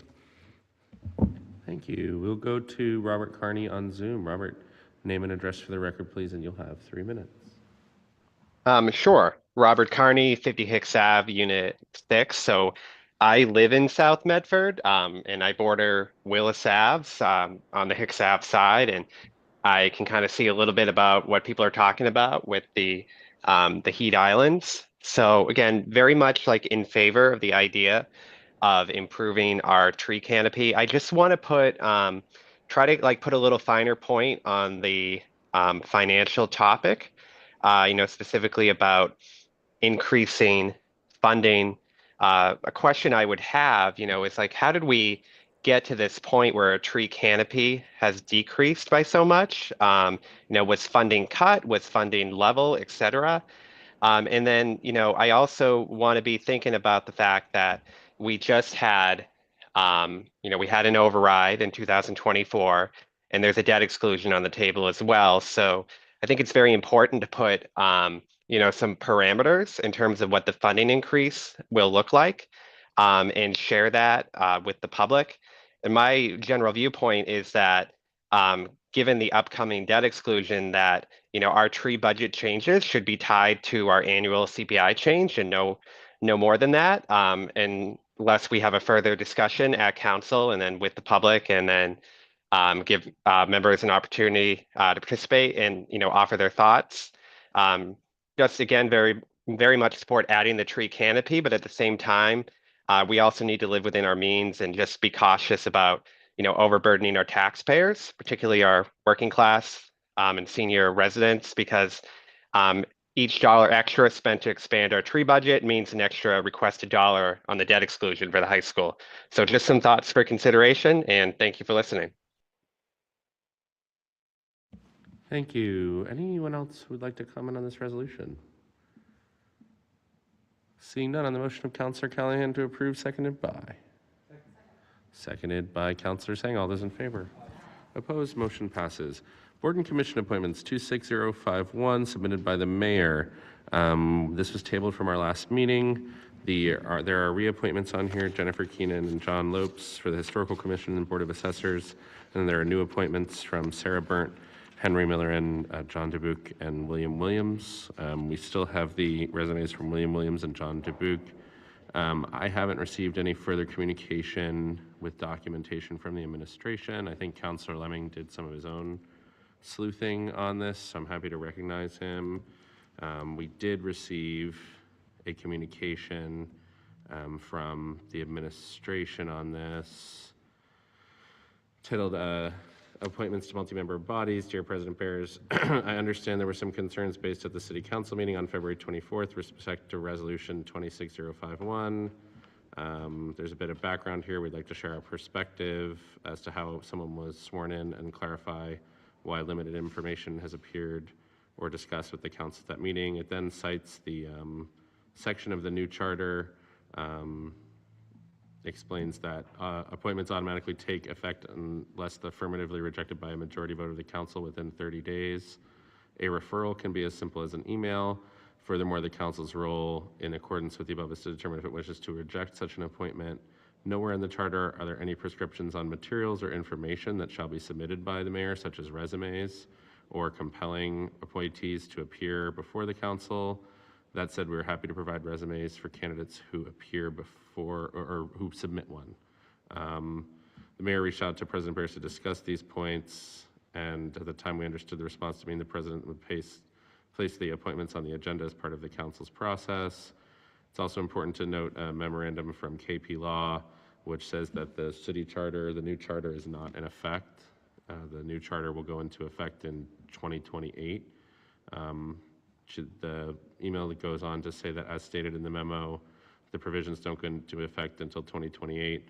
The mayor, President Bears, Councillor Sang, School Committee Vice Chair Graham, and School Committee Member Rousseau and Chief of Staff Nazarian met on December 22nd and discussed the memo with KP Law, and said that the mayor and city council members agreed to disagree and that the mayor was only submitting appointments, quote, referring appointments to the council in good faith. So one of the appointees, Sarah Burnt, was appointed early on in these discussions. While earlier disagreements were in play, Director Coliani sent an email on the 7th with a note that the appointment would occur if there were no objections. One member asked some questions but said they were okay with the appointment proceeding, and the person was appointed 30 days later. They say they have demonstrated that they are willing to work with the council on this issue in an open and transparent manner, and therefore believe it's important to reestablish history of the discussions, legal guidance advised, provided, and good faith steps taken by the mayor's office. We ask the council to recognize that the additional requests go above and beyond the provisions of the charter and make our work unnecessarily onerous. And we ask the city council to acknowledge the limits of its role. So that's the note from them. I'm just going to say this, that's actually not what Attorney Goldberg said at the meeting on December 22nd, when asked if, say, someone were to challenge what was going on in the city, like if there was a dispute over the charter, Attorney Goldberg said that the charter that the voters voted for in November was in effect, because that's what the charter says. So Councillor Sang could certainly speak to that, but I think this is somewhat misrepresentative of what's actually going on here. But essentially, that was the response from the administration. They're not going to ask people for resumes, and they're not going to give us anything that that they don't get from people who apply for appointments to the city's boards and commissions that make decisions for the residents of Medford. So that's the administration's position here. Councillor Lemming. Thank you. I was in an email correspondence earlier today, so we had some back and forth. I think that in some respects, they've kind of shifted their positions on this in light of the back and forth between the city council and the mayor on this. I will say the aspect about the charter not being in effect, yeah, doesn't make any sense. The only sense in which that's applicable is that we currently have a city council and school committee makeup that is defunct because that was what the last election said. And so in the next election, that is what the next makeup of the city council and school committee will be, just because it's logistically impossible to actually have, that number of city councilors. But everything else, according to the charter, would be in effect.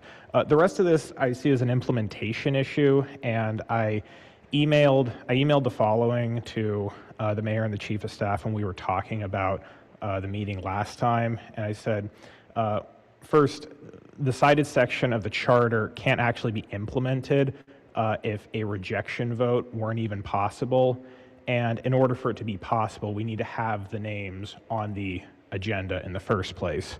And that was a point that, after thinking about it for a little bit, I believe they did agree upon, because the next point is that I think what they were trying to do is say, okay, we'll just email the council, and if anybody objects, we'll put them on the agenda for a potential rejection vote, which I also don't think works, because that makes an unnecessarily combative process, because if any of the potential appointees actually appear on the agenda, then it will be known very publicly that it's because one counselor took an issue with that person. And so that's not going to work out, because, if John Smith ends up being appointed to the Historical District Commission, and suddenly John Smith and nobody else were on the agenda, then everybody will know that one counselor doesn't want John Smith on there, and it just doesn't start things off on a very good foot. So I think moving forward, in order for that vote to be possible, the only way to actually do this is just have everybody appear on a council agenda. Having resumes is not going to be required by the charter, but it's a courtesy. Counselors need public documents to look at, and something more than just a name to make an educated decision. So with that, the mayor and the chief of staff did say that not everybody can make a resume. I followed up later with one of the appointees who I didn't have any paperwork on, but I did have contact information for. And this was a self-employed person, didn't have a resume, but I understand that Council President Bear spoke with her. We have a working relationship with her.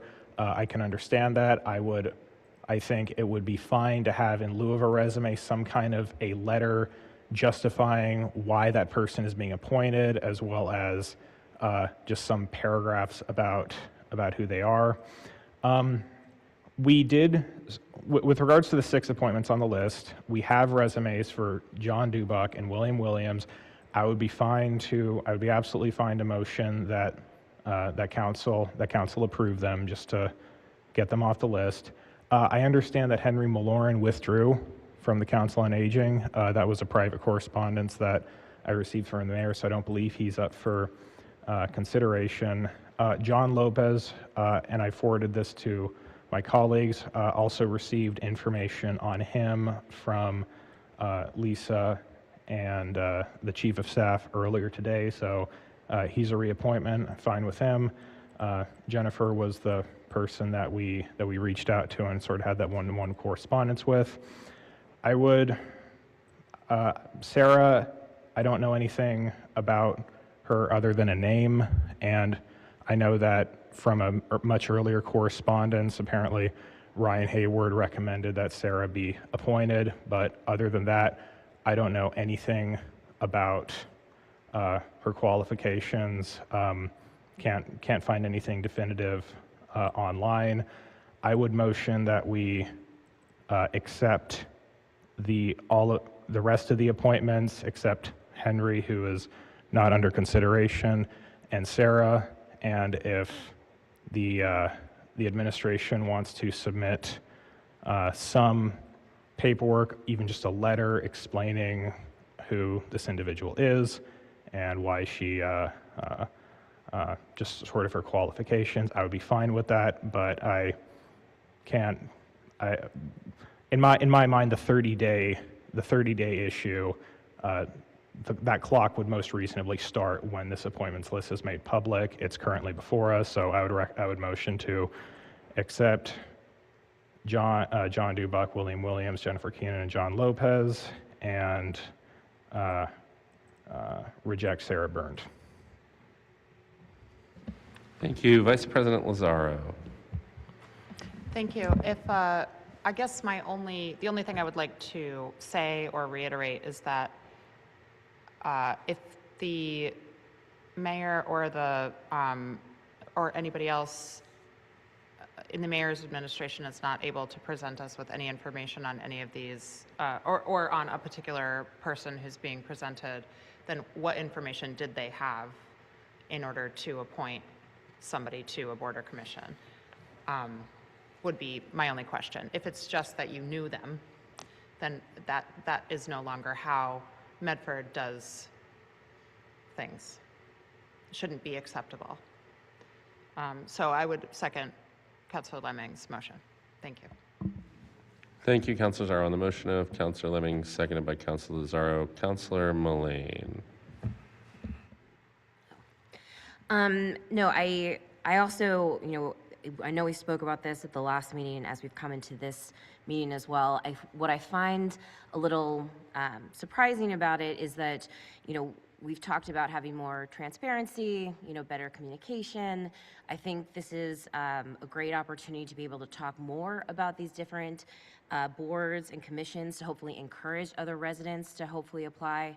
As someone who had to do a resume and sent one in a couple of years back to get on one of these boards and commissions and didn't hear anything back at the time, I figured that everyone else was doing that and following that same process. So especially if we're going to make recommendations and approve or reject, is anyone that's been in any kind of hiring situation to not have any documentation as to why just seems a little odd to me. And I can't see why we just wouldn't, to Councilor Lazaro's part of if there was a reason this person was nominated, why wouldn't we want to share whatever those accomplishments were, what that background was, and maybe that encourages other people who might have thought, oh, I shouldn't do this, say, hey, there's a lot of flexibility or ability for people to come and join some of these different boards and commissions and to become more engaged in Medford. So I'm also in agreement with the people that did send things in and really appreciate that,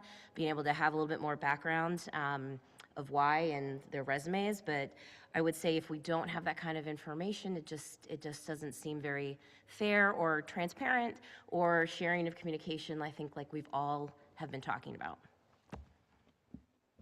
Thank you, Councilor Mullane. Councilor Sang. Thank you. I had just wanted to confirm your retelling of events from the December meeting that we had with KP Law, with the mayor, and anyone else who was there.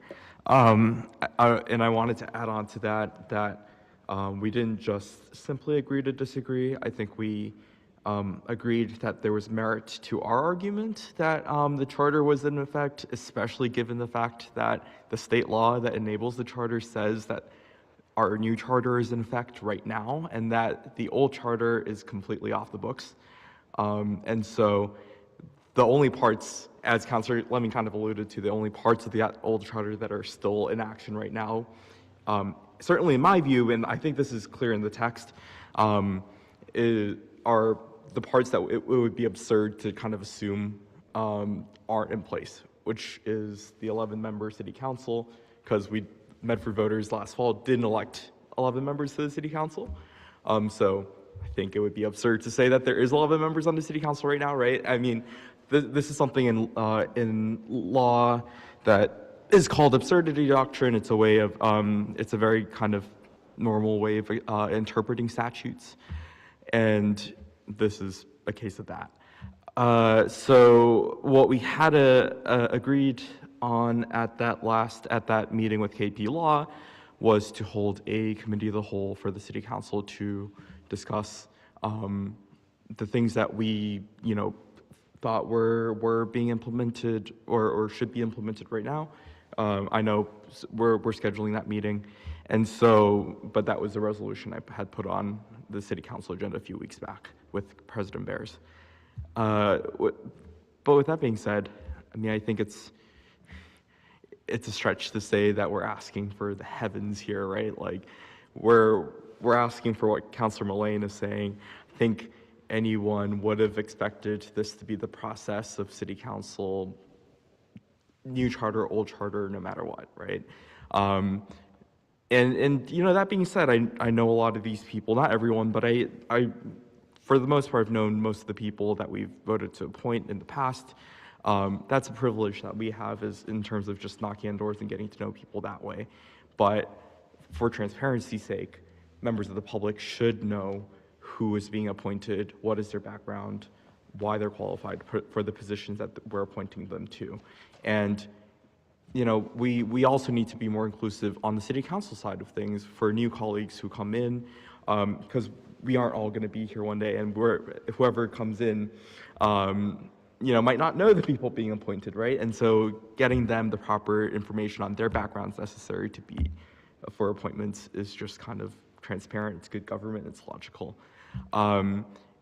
Even if it's, you know, not necessarily in one charter or another or whatnot, it's just good practice.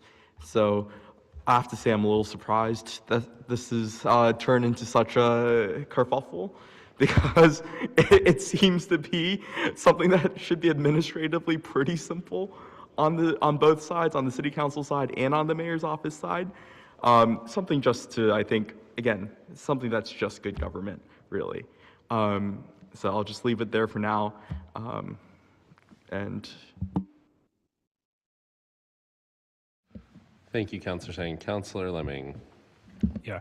And again, I would like to just reiterate that I know there are some back and forths here, but based on the email exchange I had with the mayor and chief of staff, I think we are all basically on the same page of put all of the appointees on the council agenda and allow the rejection vote to be possible as an implementation of the charter.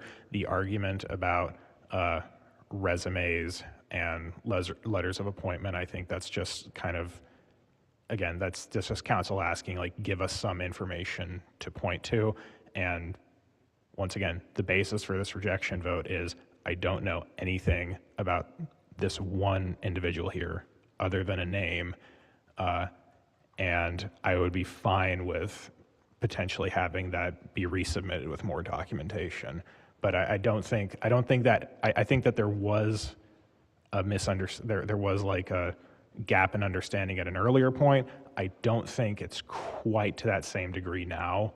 And again, the resumes are collected on the application system by the city, so I just think that making that a requirement shouldn't be too much of a heavy lift moving forward. It's just about getting into the flow of doing this.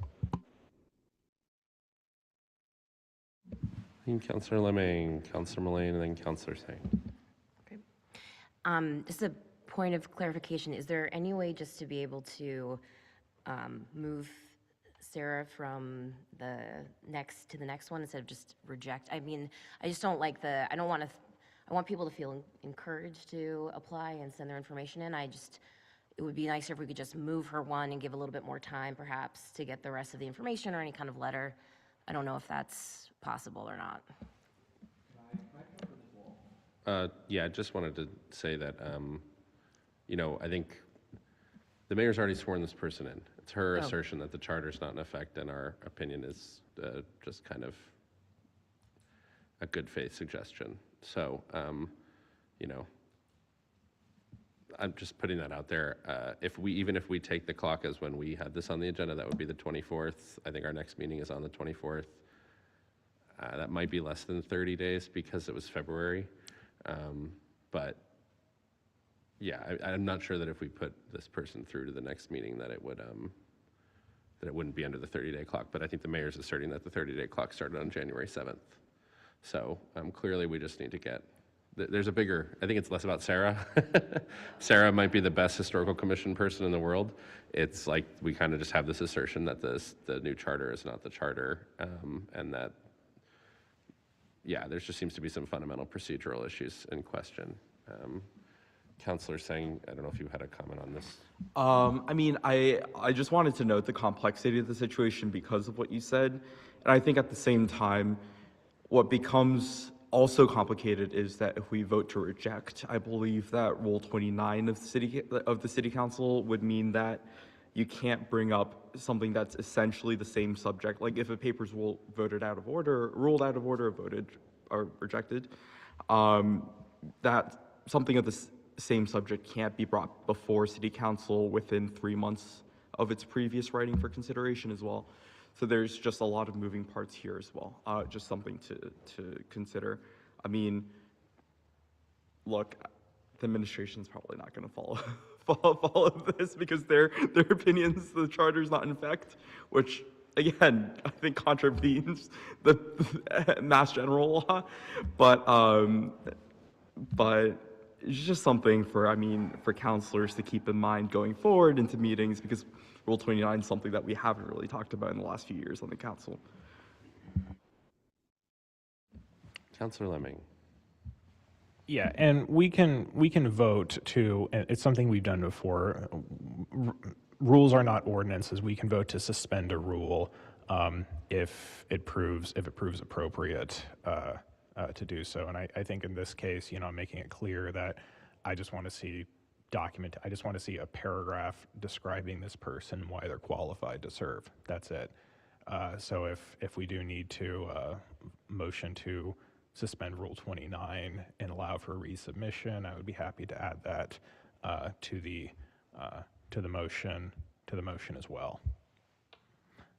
But to Councilor Mullane's point, yes, the reason for a rejection is that if we did just keep this is going under the assumption that the 30-day clock started when the previous agenda was published, and if we just allow it to keep going, then it will hit the 30-day clock, and this person will be appointed by default. It's also born out. Yeah, that's. I'll leave it at that. That's the motivation right there. Thank you, Councilor Lemming. Yeah, just two other things. I think at some point, this ridiculous notion that the charter doesn't exist needs to be challenged. The people voted for it. The law says what it says. When we pushed, I would argue very lightly, Councilor Singh and Vice Chair Graham and Member Rousseau and myself, Attorney Goldberg was basically like, yeah, we were just saying it's not in effect because that might make it easier to implement. But if anything went to court, like that charter's what the law is. So that's kind of the state of play of things. I don't even know if this is the thing to do it. I also want to note that there is kind of a more significant option available if we wanted to explore it, if there just continues to be this kind of ongoing back and forth, which is the new charter also says that mayoral appointments, the mayor appoints everyone unless otherwise stated by charter or ordinance. So if you read the charter, we could pass an ordinance that would require every mayoral appointee to be confirmed by the council, which would then require them to submit these documents. So that's certainly an option available to us. The only two bodies that wouldn't apply to would be the Community Development Board and the Traffic Commission, because they are currently continue to operate under special acts of the Mass General Law. So no, CPC is already confirmed by us. There's like a third of these things are already confirmed by us. So that's the frustration I have, is why it's that much more difficult to just use the same process that we use for the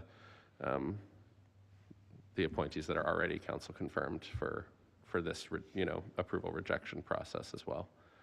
So just wanted to put those out there as potential answers to the question. But yeah, I would say it's pretty clear that both Councilor Singh and I and members of the school committee, it was like 30 minutes into this conversation, it became clear that the idea that the charter doesn't go into effect until 2028 was more of a vehicle to make it to do less work because there wasn't really an implementation plan for the charter.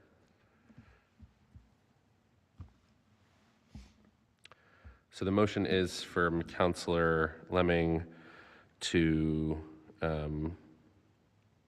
reject the appointment of Sarah Berndt and And yeah, I don't even know that we have a formal withdrawal of the appointment of Henry Miller in from the administration, so I guess receive and place on file the other 5 appointees, because we don't have to take action.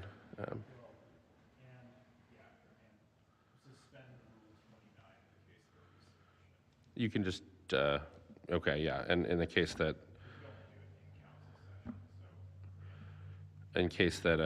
okay, so there's, if Sarah Burnt were to be resubmitted with additional documentation, that the rule would not apply. Okay, Rule 29 would not apply. Councillor Singh.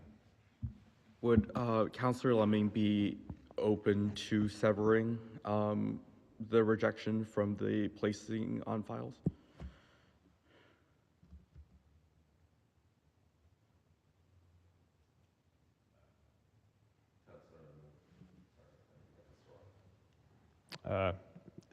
For those to be 2 separate motions, sure.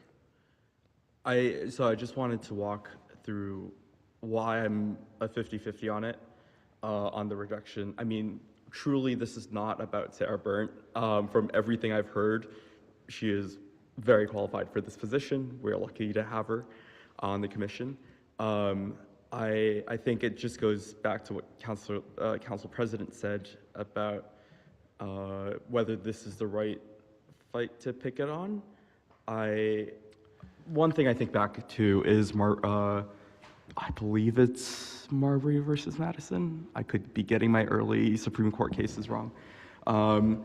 Essentially, the historical context to the case is that they were fighting about, you know, whether Congress had a power, whether the president had a power, I mean, whether the states had a power. And essentially the court had a feeling that they would go ahead anyways, no matter what the court said. And so the court, in doing it, essentially crafted a compromise where it said, you know, you vote to approve, like the court approved something, the thing happening, right? But by way of it approving to do so, they were the authoritative voice for why that appointment happened, or that, you know, thing passed. And so that's just something I'm thinking is not an awful strategy in this instance. It's not about giving in to what the administration has done, but to say that we've done this on our own terms. But alas, it's a difficult conversation because I also don't want the administration to take this as we are just saying okay to something that's happened that goes against the charter. I think Councillor Lemming has a... Yep. I do admit that the rejection is a bit harsh, but I think that if we get in the pattern of just saying, oh, please do this thing for us, then we never actually exercise the powers that are given to us in the charter, then it creates a pattern of telling the administration that they could just do whatever we like. I mean, these appointments were written in as a pretty major check on power between the city council and the mayor. And it's a very important one. So just going under the assumption that we'll never actually exercise it, I don't think it creates a precedent. I think it is healthy to show that this body is willing to do that pretty early on, just to kind of demonstrate that we will. Again, I think this conversation it's been pretty clear that this isn't about the appointee. This is about documentation that we're very reasonably requesting, and just saying like, oh, well, they didn't submit it this time, but surely next time they'll do it. No, it's not a big lift to take this one appointee, submit a resume, and then have us say, okay, we'll receive and place on file, and let that person be appointed by default. I think the additional motion to suspend Rule 29 and welcome a resubmission is pretty clear, makes it pretty clear that this is not like a rejection of the applicant. This is a procedural thing. So that's my reasoning. We do need to actually use these powers sometimes, just to because they were given to us for a reason. If I could, Councillor Singh. I think that's compelling, but I mean, I think if we really wanted to clarify these boundaries, we would sue the mayor. Just, you know, it is that, right? Like that would clarify the boundaries. And I mean, wouldn't feel great about putting someone in the crosshairs of that. But, you know, I think that would make it clear. I think, on the other hand, I think the council president's idea that we pass an ordinance addressing, at the very least, I think an ordinance saying we should get documentation before an appointment is actually just completely reasonable and something that we should introduce as a council anyways. But like, maybe that will come on further future agenda. Yeah, I mean, it's a difficult strategic question. It's awful that we're doing this level of politicking because we just don't, I mean, over resumes, over something that we should really just be having. But, you know, it's difficult when there's such a breakdown, I think, in relationships and communication. Thank you, Councillor Singh. Councillor Callahan. Thanks. I think given the many options that have been laid on the table, I think I'm not interested in suing anyone. I think that's a little nuclear. I don't want to go down that route.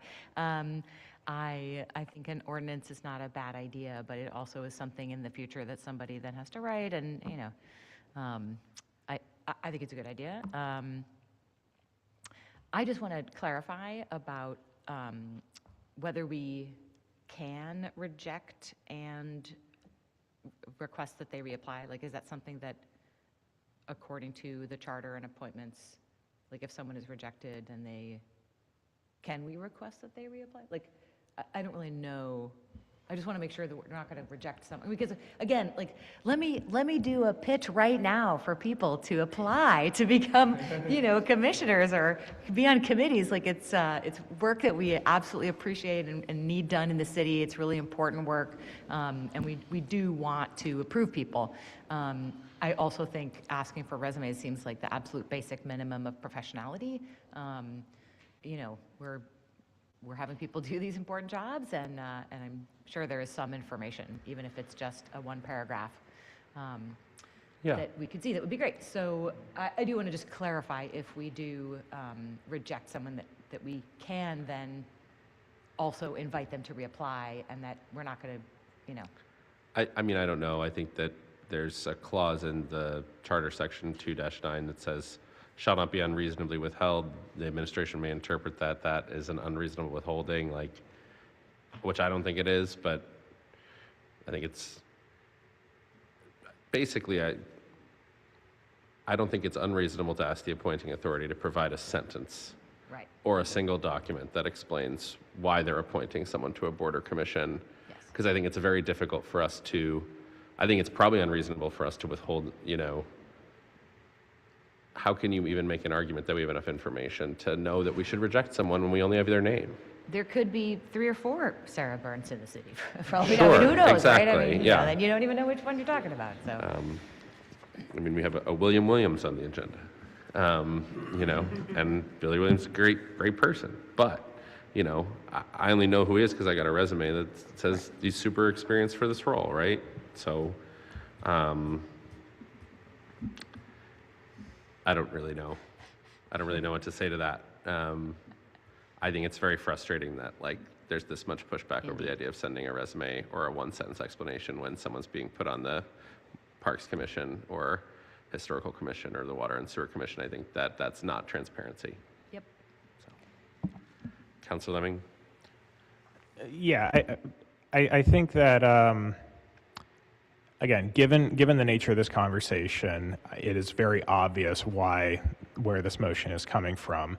I also honestly think that the reason that we're not getting these resumes is likely because the administration doesn't have them. I mean, they were saying that for many people, writing resumes is prohibitive, or they can't do it. And I think I think a one sentence. Yeah, Jennifer exactly. Keenan is being reappointed to the Historical Commission. I understand, but you can just write some justification for this person's, even if it's not a resume, just a letter, some documentation other than a name, I think is very reasonable, because I think Without that, we don't actually know anything about these people or the reasons for appointing them. So no, I don't think that this is an unreasonable objection. I think this conversation has made it very clear, and I do think we need to, actually exercise these authorities that we were given as a form of checks and balances within government. That's all. All right. Councillor Lemming, you proposed a motion, and Councillor Sang, you requested that motion be severed. And Councillor Lemming, you have an objection? That's fine. Okay. So we'll take 2 votes. The first is on the motion to receive and place on file the appointments of Jennifer Keenan, John Lopes, Henry Miller, and John Dubuc, and William Williams. And essentially that just means we're not rejecting them. So on that motion by Councillor Lemming, seconded by Councillor Callahan. All those in favor? Aye. Opposed? The motion passes. And so the other half of that motion is to reject the appointment of Sarah Burnt and to request that, what? Just wondering if Councilor Lazaro needs to be here for, never mind. Councilor Lazaro, yeah, she doesn't have to be, but do you want to hold that off? I'll table it until she's back in the room. Okay. Is that an option? Kind of.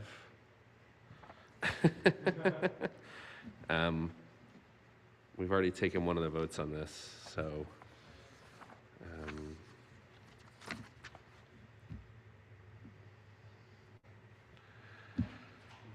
Oh, never Looks mind. like she's back. Great. I just vamped. Just breathed loudly long enough. Huh? Yeah, so this is a motion to reject the appointment of Sarah Burnt, but to request to also suspend Rule 29 in the case of a reappointment of that same person. to the same- Resubmission of materials. With the submission of materials. Okay. On that motion by Councilor Lemming, seconded by Vice President Lazaro. Mr. Clerk, please call the roll.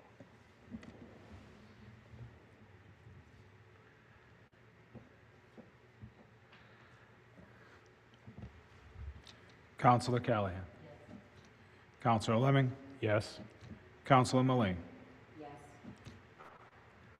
Councilor Singh. No. Vice President Lazaro. Yes. President Beers. No. 4-2, the motion passes. All right. 26056, submitted by Mayor Brianna Lingo-Kern, Capital Stabilization Fund appropriation requests. Dear President Bears and members of the City Council, I respectfully request and recommend your honorable body approves the following appropriations from the Capital Stabilization Fund. New gym floor at Recreation Center in the Chevalier in the amount of $160,000.00, and a used Zamboni for the Rec Department in the amount of $9,995.00. Recreation Director Kevin Bailey will be available for questions on the above request. Capital Stabilization Fund currently has a balance of $10,133,846. Thank you for your kind attention to this matter. Brianna Lingo-Kern, Mayor. Hey, Kevin. Is this the Gene Mack gym floor? Great. Thank you, Councilor Bears, and the rest of the commission, City Council for taking my request tonight. For those of you who are not familiar with the Recreation Center and the Gene Mack Gym, we are located at the old Medford High School. It was the original gym. The Recreation Center itself is really our main pillar, especially in the wintertime for a lot of our programs. That facility runs on a typical day from 8 o'clock in the morning till 10 o'clock at night. You could see things early in the morning to early morning pickleball, to like 10, 11 o'clock in the morning to go to Medford Family Network, does indoor play. We do some afternoon adult like liquid lunch kind of programming. And then in the early evening, we have a partnership with the YMCA of running an after-school program. And then again at 6 o'clock, we go right back to youth sports and activities, and then usually between 8 to 10, we do adult leagues or adult drop-in programs. So you can tell that, especially in the wintertime, that center is used a lot. We rely on that on a lot of programming. And unfortunately, because it does sit very low into the ground, we have a very high water table around us. We are very prone for flooding. Just a couple of weeks ago, we did have another flood. This one particularly went into the boiler room and found its way into the gym area. But that's not the first time. In my 8, close to 9 years being here in Medford, this is the second flood that has actually affected the gym floor and created damage. Fortunately, the first one, I say that lightly, fortunately, we were able to call Service Master right away, and we were able to keep it so that the floor stayed intact. It did result in a little bit of coupling. That was actually less than a year that we did the entire floor over. But the one that I'm talking about today was less than a month ago with the flood that went into the boiler room, went onto the gym floor towards the bathroom area. We did start to see some buckling. So while we thought things were dry, things were looking good, water did get underneath the gym floor itself. So while at the surface it was dry, it was the water that was underneath that had stayed under there. So we did start to see some buckling. We did call Service Master again to come out there, put dehumidifiers in there, and try to run it for 4 days. We did the best we can to try to dry it out, hopefully try to see a reduction in buckling. But unfortunately, it just keeps on getting worse and worse. And really right now we're at a point where the buckling on the gym floor is getting so severe. It's on the basketball court itself, on the different play areas.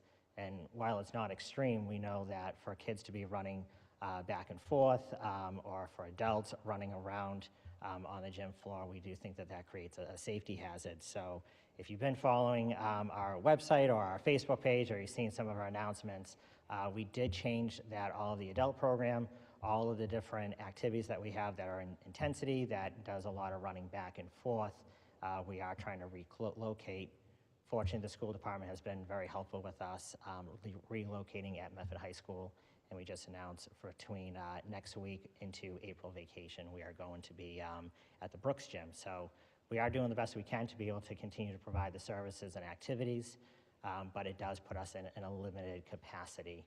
And I'm sure many of you are familiar with an after-school program. It's very difficult for children to get off that bus after school and tell them that they need to be careful around the gym. They can't be running back and forth. So we certainly need this done as soon as possible so that we can restate the different programs and activities that we typically serve to the Medford community. With that said, one of the things that I am trying to do is make sure when we do the gym floor over that we don't go back to a wooden floor. As much as I love the wooden floor, it does look great.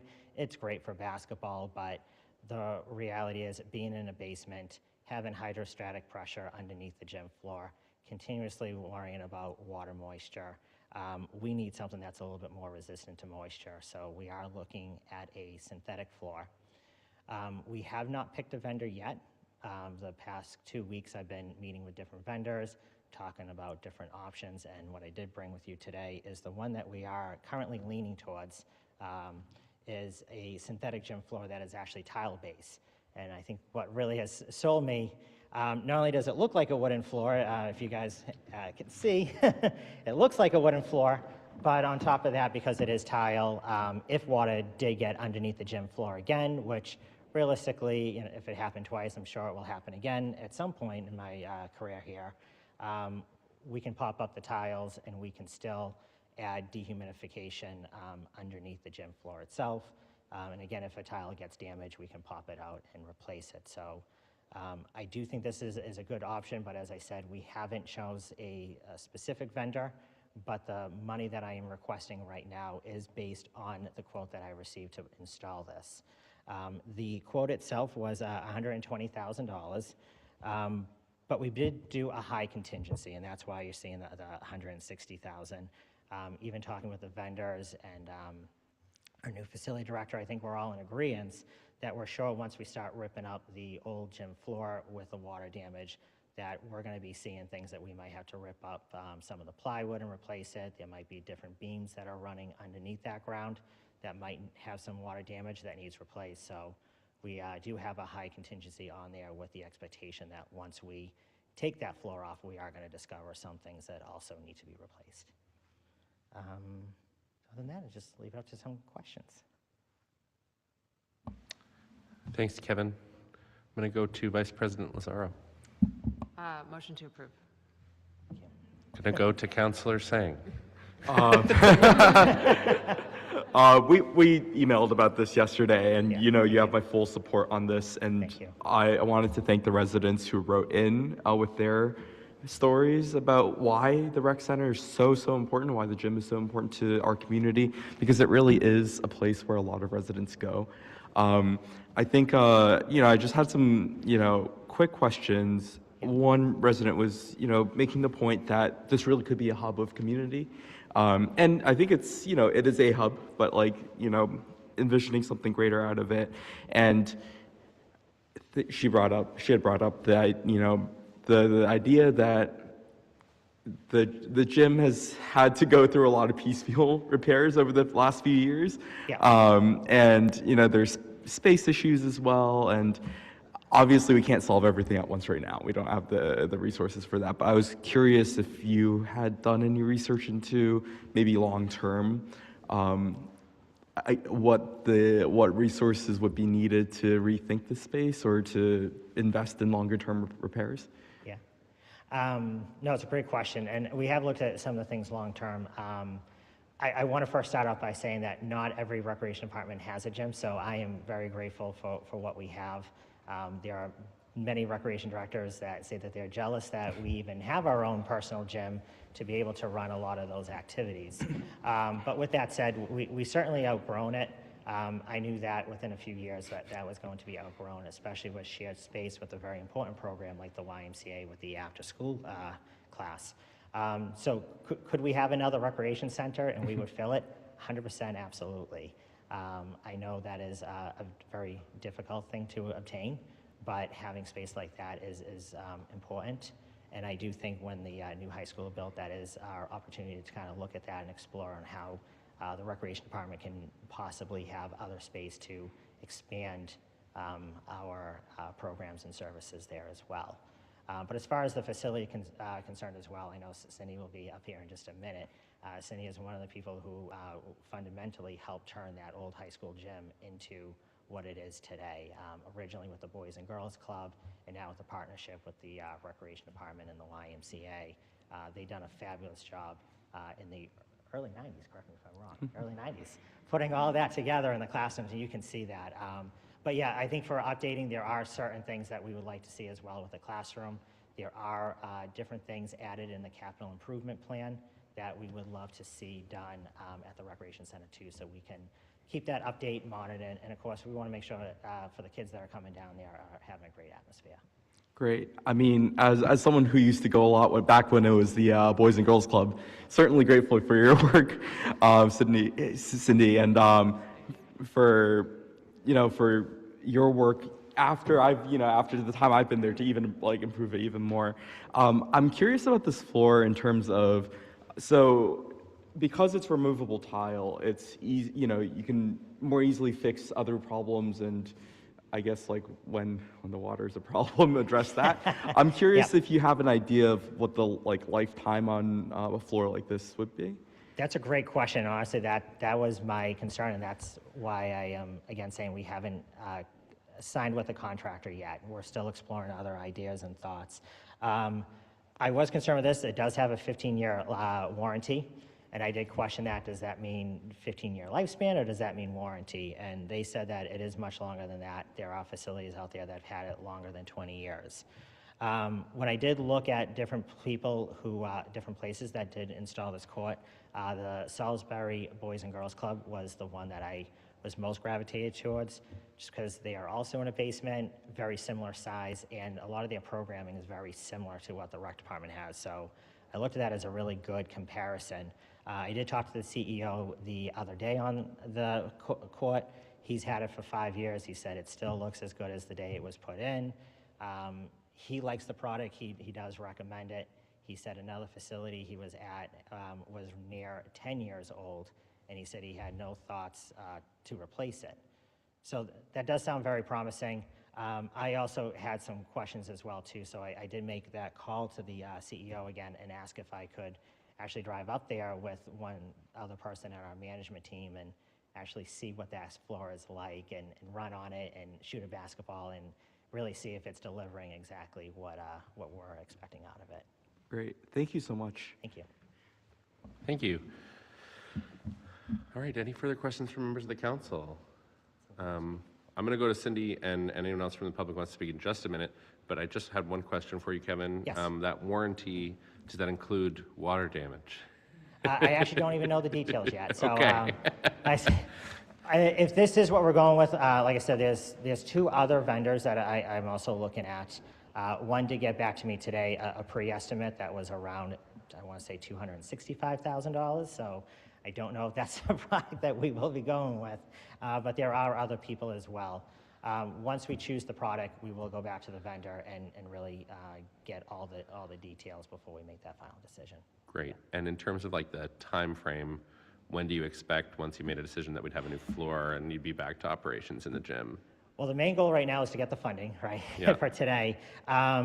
I did talk with the CEO, Debbie Amaral from the YMCA, and we did talk about timeline, because one of our biggest fear is, we know taking out the gym floor, installing a new one is going to put the entire recreation center down for probably about 2 weeks, and most every vendor that we talked to said about a week for demo and a week for install.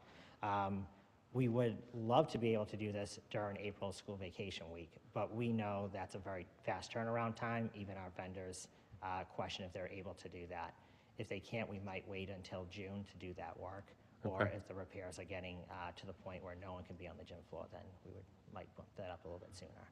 Okay, great. But we don't want to stop the after-school program. That's our main focus and concern. We don't want to displace parents. If we do find another location, that might change. But as of right now, our main focus is to make sure that the after-school program stays where it is, the classes and activities that we're running that we can do safely on the gym floor, that we continue that. Great. Thank you. Awesome. And I know we have the Zamboni too, but if I can pass it to Cindy while Yeah, we're on I this mean, topic. does anyone have any questions about the Zamboni? You need it? Okay, yes, great thing to have. We don't have to close if our Great, bridge yeah. Zamboni breaks. Great, Yes, thank okay. you. We'll close that one. Thank you, councilors. All right, and we have Cindy Watson from Friends of Chevalier. All the Friends of Chevalier and the... And the Chevalier Commission. Commission, Sorry however, about that. that's okay. On both behalfs, mostly the Friends of Chevalier, everybody thinks that we just work with the theater, okay, which is not true at all.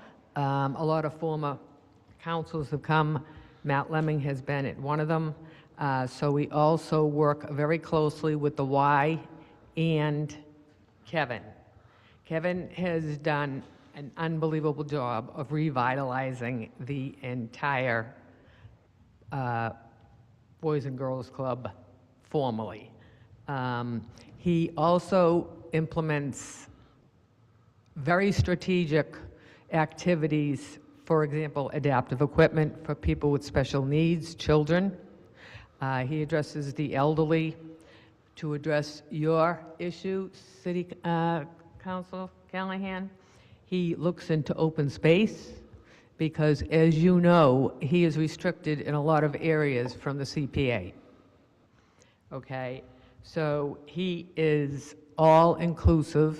I call him Kevin from heaven, and he has certainly worked more than diligently.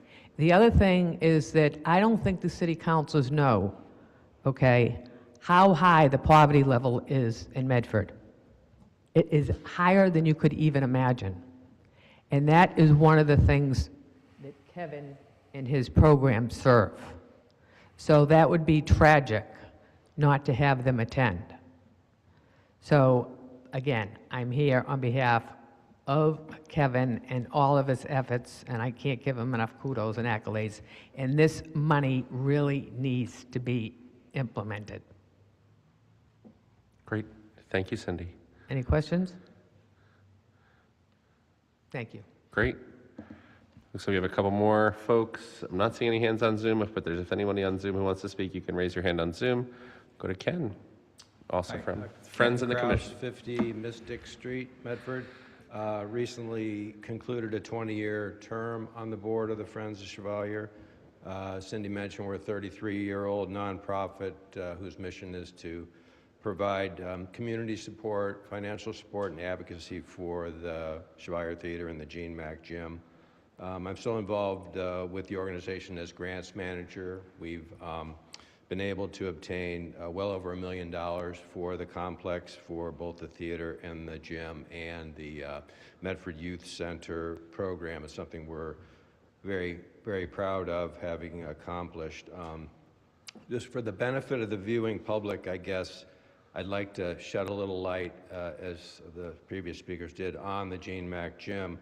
I think a lot of people are perhaps more familiar with the Chevalier Theater, given its prominent events that are regularly held there. But the Gene Mack Gym, which is named for the former Boston Globe sports cartoonist and Medford Youth champion, is a thriving part of the complex. As Kevin said, the rec center operates 7 days a week, 12 or 14 hours a day. And while they offer, programs you might typically expect in a recreation center, pickleball, archery, basketball, they also offer things like line dancing, Little Painters, a painting class for kids, kids test kitchen. So they have a broad offering of programs that you might not expect to be available there. So I encourage people to look at the Recreation Department website and see what they offer. The Youth Center, which was mentioned, it offers comprehensive after-school and out-of-school program for Medford children ages 5 to 13. It's focused on STEAM education, literacy, and social emotional learning. Again, they're not just rolling out balls on the court after school and say, have fun till your parents come pick you up. They have about 99 members, and generally about 75 are there a day. And as Kevin mentioned, when the gym was out of use, the kids had to be bused to, I think, the Malden, the Mystic Valley Y in Malden for activities. So, and also as mentioned, the Medford Family Network has regular drop-in activities at the gym and special events. So it's a vital city asset. It's integral to serving all ages and demographic groups in the city. I think even more than perhaps was envisioned when former Mayor Burke started the Recreation Department in 2019. And a lot of the credit goes to Kevin Bailey. He's done an unbelievable job with a lot of limitations on the space there. So again, it's an important that we keep the facility as good a condition as possible. And I think this is an appropriate source of funds, the stabilization funds, but this was an unexpected and unbudgeted expense. And it's also been encouraging to hear that our new facilities director, David McIntyre, is looking at the larger problem with the flooding and looking at ways to address it. There's new technology now that wasn't available in 1939 when the building was built, and hopefully that can address and alleviate some of the existing problems that have been ongoing for decades. So again, just thank the council for considering this appropriation, and also the mayor, and urge your approval. Thank you. Thank you. All right, we'll stay at the podium. Name and address for the record, please. Hi, Tony Ingano, 166 Lincoln Road. Just a resident of Medford, and I discovered this hidden gem about 2 years ago. Gem, yeah, same thing. I didn't know it even existed, and then I found out there was volleyball there, and I was like, oh great, I'll check this out. And then I was like, where is it? Had no idea, but it's there. I've been doing it ever since. There's about 75 to 100 volleyball players that come in and out every week. There's so many that they've had to create an extra volleyball thing, and while that's going on, I see all the kids there at the same time. It's just an incredible venue, and I think we just need to make sure we keep it going. Thanks. Awesome. Thank you so much for your comment. Any further comment? Seeing none, we'll end the public comment, and I'll go to Council Vice President Lazaro. There is a motion to approve by Councilor Lazaro, seconded by. seconded by Councilor Sang. Yep, just That's it? very eager to pass this and support recreation and fitness in our city. So thank you, everybody who spoke. Thank you. And yeah, I think this is really a testament to certainly, of course, getting right on top of something when it's not working. And I really appreciated hearing that we're going to try to maybe find some long-term systemic solutions, different materials to try to minimize future impact now that we know that this is kind of a recurring problem. And also, you know, it came up, this is an unexpected issue, to use our capital stabilization fund, which is why this council was really insistent that we become one of like the last 15 cities in the Commonwealth of Massachusetts to have last five in the whole state to have a stabilization fund. So we were really insistent on establishing that as part of our fiscal 24 budget agreement with the mayor and as part of our financial task force work in 2024. There are many other parts of that, like the budget ordinance and questions 6, 7, and 8. But establishing stabilization funds and funding them was a really important initiative of this council, and that's why we have these funds available for when we have emergencies, like when this really important community resource is having a serious issue. So there's a lot behind everything, and thank you, though, for making sure we don't have to come back to the stabilization fund or trying to, you know, figure out ways to mitigate future impact, considering what we know about the structural needs and issues of this building that was built a long time ago. Thanks, Kevin. And thank you always to the friends and the commission and the patrons of the rec department. On the motion of Vice President Lazaro, seconded by Councilor Sang, Mr. Clerk, please call the roll. Councilor Callahan? Councilor Lemming? Councilor Mullane? Councilor Singh? Vice President Lazaro? President Beers? Yes, 6 in the affirmative, 1 absent. The motion passes. Thanks, you guys. 26057, submitted by the mayor. Regulatory votes for the Medford Square Parcels Redevelopment Project. Dear President Beers and members of the Medford City Council, after almost 2 decades of studies and plans, including recommendations from the Comprehensive Plan in 2022 and a Medford Square Municipal Lots Disposition Engagement in 2023, the city released a request for proposals in 2024 to redevelop the 3 city-loaned lots in Medford Square along Clippership Drive. This has been previously presented to this august body. Transom, as has been previously presented to this august body, Transom Real Estate has been selected as a partner for this redevelopment. We respectfully request and recommend their honorable body approve the following language that has been provided by KP Law as a required step that is now necessary in this process.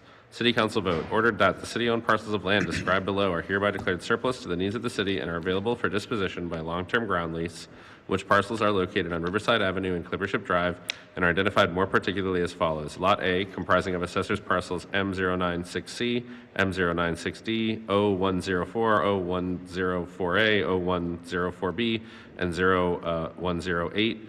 Lot B, comprising of assessors parcels of 3 numbers, and Lot C, comprising of 5 assessors parcels, collectively the city property. The care, custody, and control of the city property is hereby transferred from the board or officer having charge thereof for the purposes for which the city property is held to the mayor for the purpose of leasing. C, authorize the mayor to lease the city property pursuant to a 99-year ground lease to Transom Real Estate LLC or an affiliate on such terms and conditions as the mayor deems appropriate, which may include a site control agreement setting forth the terms and conditions pursuant to which the city will lease the city property, and land development agreement setting forth the terms governing construction and development of the city property. And further, D, authorize the mayor to take any and all actions as may be necessary or appropriate to promote the development of Medford Square, including without limitation, acquiring rights in the city property and or portions thereof by eminent domain, for the purpose of perfecting the city's title to the same, granting such easements on the city property as may be necessary or appropriate to serve the proposed development, and entering into any and all agreements as may be necessary or appropriate to accomplish the foregoing. Director Hunt will be present to answer any questions with regard to this request. Additionally, KP Law and Peter Spilius, principal of Transom Real Estate, will also be available via Zoom. Respectfully submitted, thank you for your consideration. Respectfully submitted, Brianna Lingo-Kern, Mayor, Alicia Hunt, Director of Planning, Development, and Sustainability. And we did get a further amendment. We respectfully request to amend the vote to add parcel M096B to the list of parcels referenced in the vote. So do we have a motion to amend to include on the motion of Councilor Singh? So we'll be voting on the paper as amended by Councilor Singh. We also have on here a referral of specific overlay district for this project. I don't know if Director Hunt, you want to present this as one coherent whole or talk about the regulatory vote followed by the overlay district. Do you have a preference on that?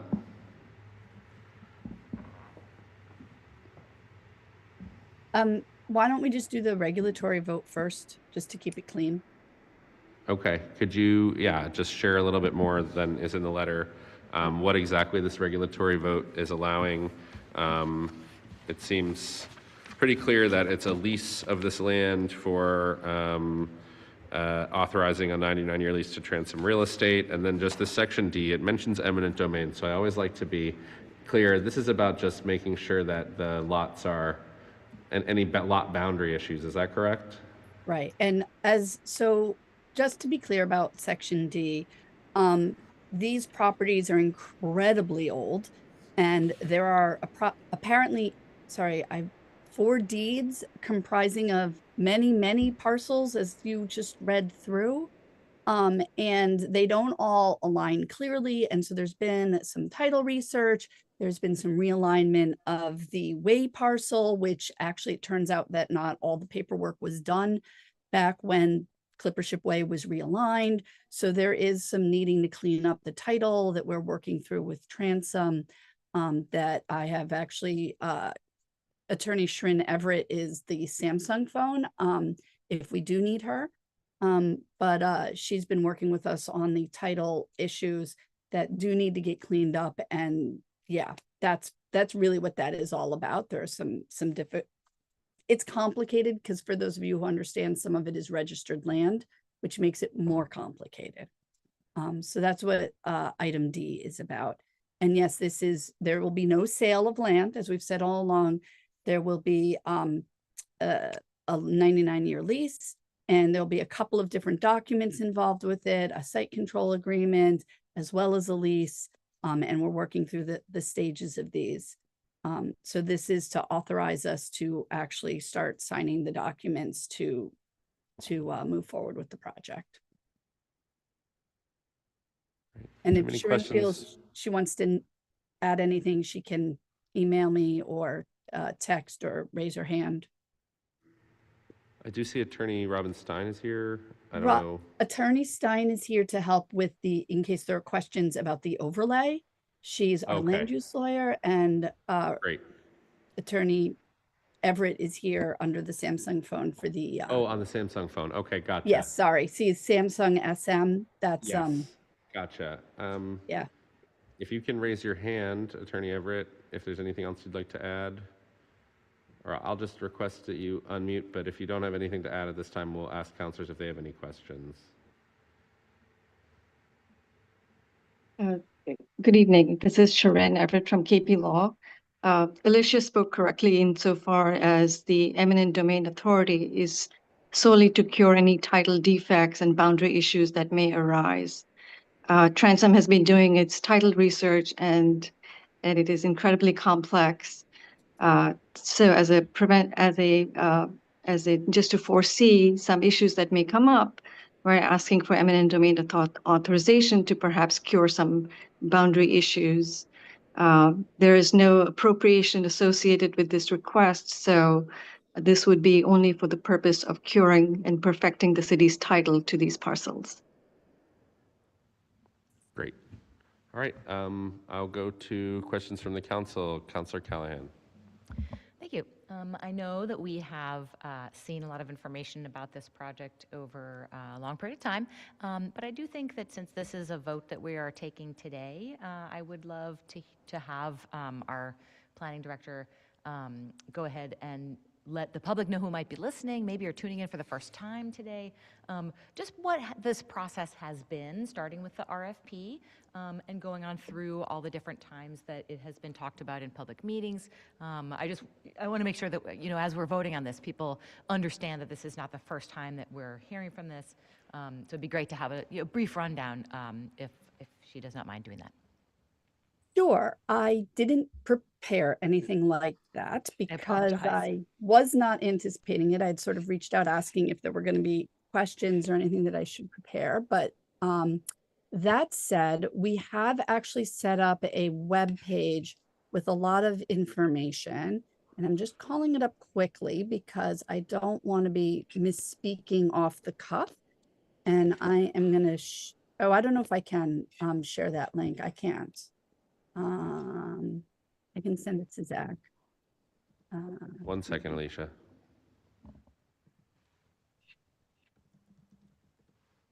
You should be able to share now. Okay, so this is the link to the web page that we have set up. And that way people, because I'm just going to be very, so at that link is the key elements of the proposal. You will see that first. This is, the intention is to have 3 buildings. One is a parking garage, one is residential with a cafe, and one is residential with a city scale grocery store on the first floor. We're looking at 283 apartments, 20% of them are income restricted. The numbers, you know, are always a little bit plus and minus, just because once you finally lay out the exact things, you might go up a couple here or there or down a couple. We're looking at, parking spaces, literally more parking spaces than we currently have, but it's replacement for the city hall parking, it's parking for the residents, it's parking for the grocery store, and it's parking for the senior center. And we are coordinating parking as well with the Chevalier Theater to make sure that there would be sufficient parking for them as well. So if I actually go down below that, I'm actually going to go to the bottom of the page and start up. There was Alicia, a Medford Square. could you share your screen? Sure. That's actually, thank you, a really smart idea. Thank you. So let me, and I'm just going to sort of, just briefly, in 2005, there was a Medford Square master plan that was adopted. All of these were taken into consideration.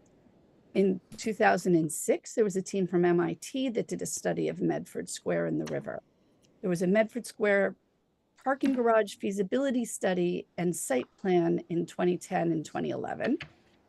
Medford Square existing conditions and vision memo in 2016. Many of these, so far, all of these predate my role in this office, but most of them, if not all, had public input sessions. 2016 Medford Square existing conditions memo, 2017 Medford Square master plan, 2018 there was a Medford Square roadways improvement study. I wish we were able to incorporate more of this into this plan, but there's just so much we can do with this.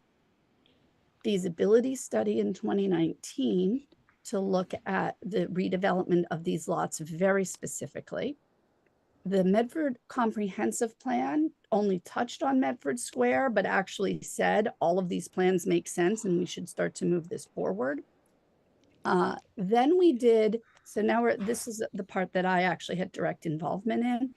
In 2023, we brought in MAPC to do some public outreach and engagement. And we did a number of sessions in the library, in the senior center and city hall, and online surveys to find out from people, if we were going to RFP these lots, what are the most important things that people want out of this? And what we heard the most strongly was we want, don't lose the parking, we want affordable housing, and we want a grocery store. And that's sort of where we targeted things, because those were the largest things we heard. And you can see the memo with all the engagement and information there. We created a district improvement financing, a DIF. This is a very technical thing that basically says some percentage of the additional taxes that come in from improvements in this area will go into a fund specifically to reinvest into this area, so that the building of these buildings will also provide us with some extra money to do improvements in Medford Square. There's the citywide zoning, which has been going on, and we just mentioned that because that also is looking at Medford Square, having public meetings. There were public meetings, there are more going on now. And then in 2024, we hired a consultant and we released an RFP for the redevelopment of these lots. From the RFP, we got 2 proposals, and of the 2, there was a preference from the committee that reviewed the proposals for Transom's proposal, Transom Development. We are still planning to get some additional graphics and information on here. But this is perhaps the most beautiful of the graphics that shows looking from the where our fountain is right now. And I apologize, my brain cannot make the name of that corner come up. You would see the grocery store on your left. There's the cafe across the street to the right. And they're envisioning that we would do some lovely street crossings to make it a safer place to cross there. And they're not showing the traffic lights, which will not go away because we will continue to need a traffic light at that intersection. So hopefully, is that sufficient as a summary? Councillor Callahan. That was amazing. Thank you so much. Just think Great. what it would have been like if you had asked it in advance. Then there would have been PowerPoint slides. It would have gone for 20 minutes. No, see, that's why we didn't.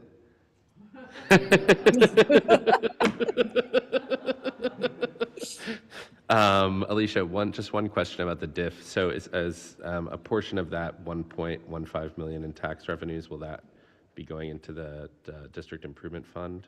Yes. And I cannot tell you that percentages off the top of my head. It's been a couple of years and I would have to go open that document again and look at it. But that is the idea. So it's the new growth. So it is a percentage of the new growth goes into the fund to help create reinvestment back into that area. So that money would then be available to us to do more streets improvements, more crossing improvements, more stuff like that. We've also been encouraged by Mass Development. So Mass Development, I basically reached out to them last summer and said, we're a little bit stalled and we could use some consulting help. And so they have hired R&D Consulting, who is also on the call this evening, to give us advice and assistance. They're a real estate firm. They do a lot of work with municipalities on development parcels. So Janice Bergeron is here from them as well. They've been helping us through the process, guiding us through, coaching us on negotiations, et cetera. And part of what Mass Development also said to me at that time is that we should apply for more grants to help with some of the infrastructure improvements we're going to want with this project.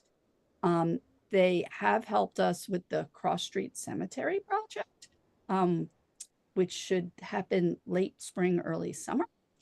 But that once we have a better feel, once we're a little further into the development process, and we know what we want for example, street and other improvements in infrastructure, Transom will be assisting us in applying for additional Mass Development grants.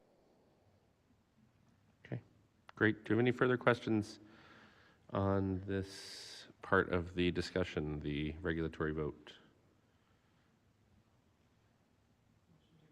Seeing none, we have a motion to approve by Councilor Lazzaro, seconded by Councilor Callahan. Any discussion by members of the public on the regulatory vote? We will have further discussion on the overlay district. Seeing none, Mr. Clerk, please. Oh, we got one. Just in the nick of time.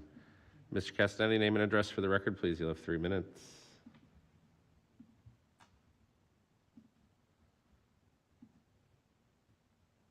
Hello, Councilor Bears. Hi, Andy. Hi, you can hear me, sir? Yes, we can. You have the floor. Thank you. I just had a question. It was great to have a supermarket back there. There was one there like 45 years ago, and the square could use a supermarket. I was curious about the parking. Is it going to be paid parking for the supermarket? Mr. Director President. Hunt. So, yes, thank you, Mr. President. The parking will continue to be some level of paid as it is with Medford Square public parking now. The intention is that there will be approximately 90 spaces between that supermarket building and the river, where there's currently a parking lot and the pop-up park. The pop-up park will go back to being a parking lot. And we expect that that will be on the Medford City Public Parking Kiosks meter system.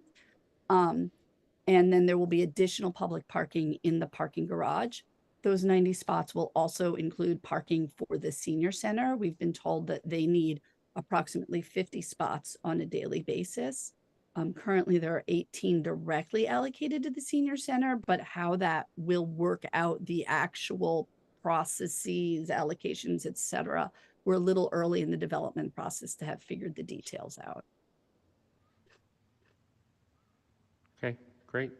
I have one further question, if I may. It might Mr. be Castaneda, premature. you have about a minute left. Go ahead. Oh, thank you. I appreciate that. This may be a premature question, but when do you expect this project to start, and when will it be completed, totally finished, you know, by any chance? The hardest part in answering that is the permitting process. We do believe that we can get through the permitting process within the next year because there's site plan review will take a while once we finish negotiations. They can't prepare for site plan review until they have the zoning locked in. Once they have the zoning locked in, they can file for site plan review. Once site plan review, we expect will take several months to work our way through. And then once they have those permits, they can start construction permits. But at the same time, they're also working through MassDOT. MassDOT wants to have a say in some of this, and whether or not they're going to need a MEPA approval from the state is something that is not Could you just 100% say, so certain that's yet. the Department of Transportation and then an environmental permitting Thank process? you. Through the state. We're hoping that all of that can get done in the next year because of the governor's commitments to accelerating the MEPA process. After that, so our goal is that in a year to 18 months from now, they'd be ready to start construction, because once you have all your permits in place, then you can start doing your electrical drawings and your structural drawings and your mechanical drawings. And those can take 9 months to a year to complete and to apply for building permits. And sorry, I didn't look it up, but I think off the top of my head, we're expecting 2 years in construction, but we expect it to be phased, that they won't start all 3 parcels at the same time. And so that it might be a little bit longer from start to finish for the entire project, because we think we want to have some projects, part of it open and running while others are in construction, so that we don't take away all the parking lots all at the same time. Sounds like the plan is to build the parking garage first. So construction, just to answer the question, and Mr. Castany, I'll give you a few seconds after that, but it sounds like construction would start in 1 to 2 years and would last for another approximately 2 years. So we're talking about a 3 to 4 year timeline. Yes, we're hoping to meet that aggressive timeline. That's actually pretty aggressive for a 3-parcel building development like this. We do have the lawyer for the for Transom on, so that Valerie Moore. If I've misstated any of that or misrepresented the timelines, because I did not pull them up, I was doing that from memory.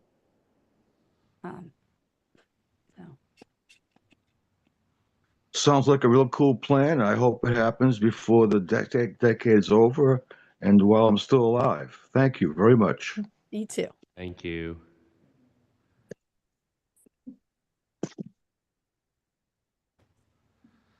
All right, we had a motion. Is there a vote? Roll call vote. Everybody good? Great. On the motion. To approve. Yes, to approve the regulatory. Yep. Including the as amended. Yes. Huh? Yep. Counselor Callahan. Yes. Counselor Lemming. Yes. Counselor Mullane. Yes. Counselor Scarpelli is absent. Counselor Singh. Yes. Vice President Lazaro. Yes. President Bears. Yes, 6 in the affirmative, 1 absent. The motion passes.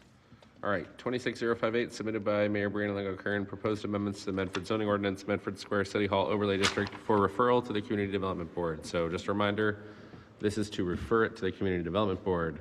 They will then review it, they will issue recommendations, then it will come back to us and we will take a final vote. I'm guessing at the earliest we would consider this in a joint public hearing in a couple weeks, Alicia, on March 25th. That would be our goal, yes. Yeah, and then that would not be the final vote, that would be just like the public hearing, maybe just the first public hearing if we decide that we need more time collectively as a community development board and a city council. So with that, just note that this is a procedural vote. We can have a presentation here. I honestly would prefer that we have a more detailed presentation on March 25th with the community development board. But if you want to go over, Alicia, just what led us to this point, I know, last year we were pretty close to getting Medford Square zoning done before the process stopped. And now we're at this overlay, which is a little bit different. So maybe if you could just speak to why this is the approach being taken now and how that relates to the Medford Square zoning process. And we can also hear from Attorney Stein, Attorney Moore, if they have anything additional to add after you've finished your presentation, Director Hunt. Right. So just to sort of stick to sort of the whys, yes, if we had passed the zoning last summer, we probably would not be doing this. We might be being asked for this, or they would be going to the site plan and asking for some waivers potentially. There might have been the need. So I will say that Attorney Moore submitted comments to us last summer, asking for a couple of small changes in the zoning to make this work better. These parcels are very unusual in that they are very large and they are bounded. Most of them are bounded by public ways on all four sides because the highway is a public way legally. And the area touching City Hall, while that's not a public way, the intention is to make that a busway. So how are you going to treat that? And so this sort of addresses some of the unusualness. For example, there is an item in here that says you may not have in our proposed zoning that says you may not have fire exits on a public way. They have to, because they have to have the fire exit somewhere. We also sort of, how do you treat these? Some of their comments are things that are moving forward as suggestions into the public hearing process for the 25th. For example, the definitions of public structures and garages and how they're treated. It's not exactly clear for a parking garage to be a standalone owned by a private entity isn't actually allowed for in our current zoning, only as accessories. So some of that is here. So this is sort of like the big picture. And I guess a lot of it with a developer, time and uncertainty is money. And we would really like to get this moving forward. There is interest from a grocery store right now, but interest in grocery stores could go away. And so we don't want this to drag on interminably so that we can secure that as well. Like that's actually kind of a driver for me in this. And this also allows a couple of more waivers than we would allow any other developer in Medford Square would be allowed through this overlay process, because that'll make things a little bit more simpler, a little bit more streamlined. This project also undergoes way more scrutiny than any other kind of project that would ever go in front of the CD board because of all the negotiations with the mayor and staff and the city before they ever get to site plan review. And then even after site plan review, we continue to have sign-offs on this because this is property that we own. So we have a lot more controls than just zoning here, whereas zoning has its own difficulties when you have to get variances and then people can challenge your variances and you can get tied up in land court for years. We would really prefer to avoid having to do any of that. So that's basically, we are all hopeful that the Medford Square zoning will get referred out of committee on the 25th and we'll move forward quickly. But we don't know that that is the case. We thought it was going to get referred out 2 months ago. And so now we just want to start basically not, I'm not using the right words here, but we want to make sure that we can just move this project forward without pressuring the boards and the council to vote out the zoning just for this one project. This would allow the project to go forward and for the council and the board to take the time that they need on the Medford Square zoning to get it right.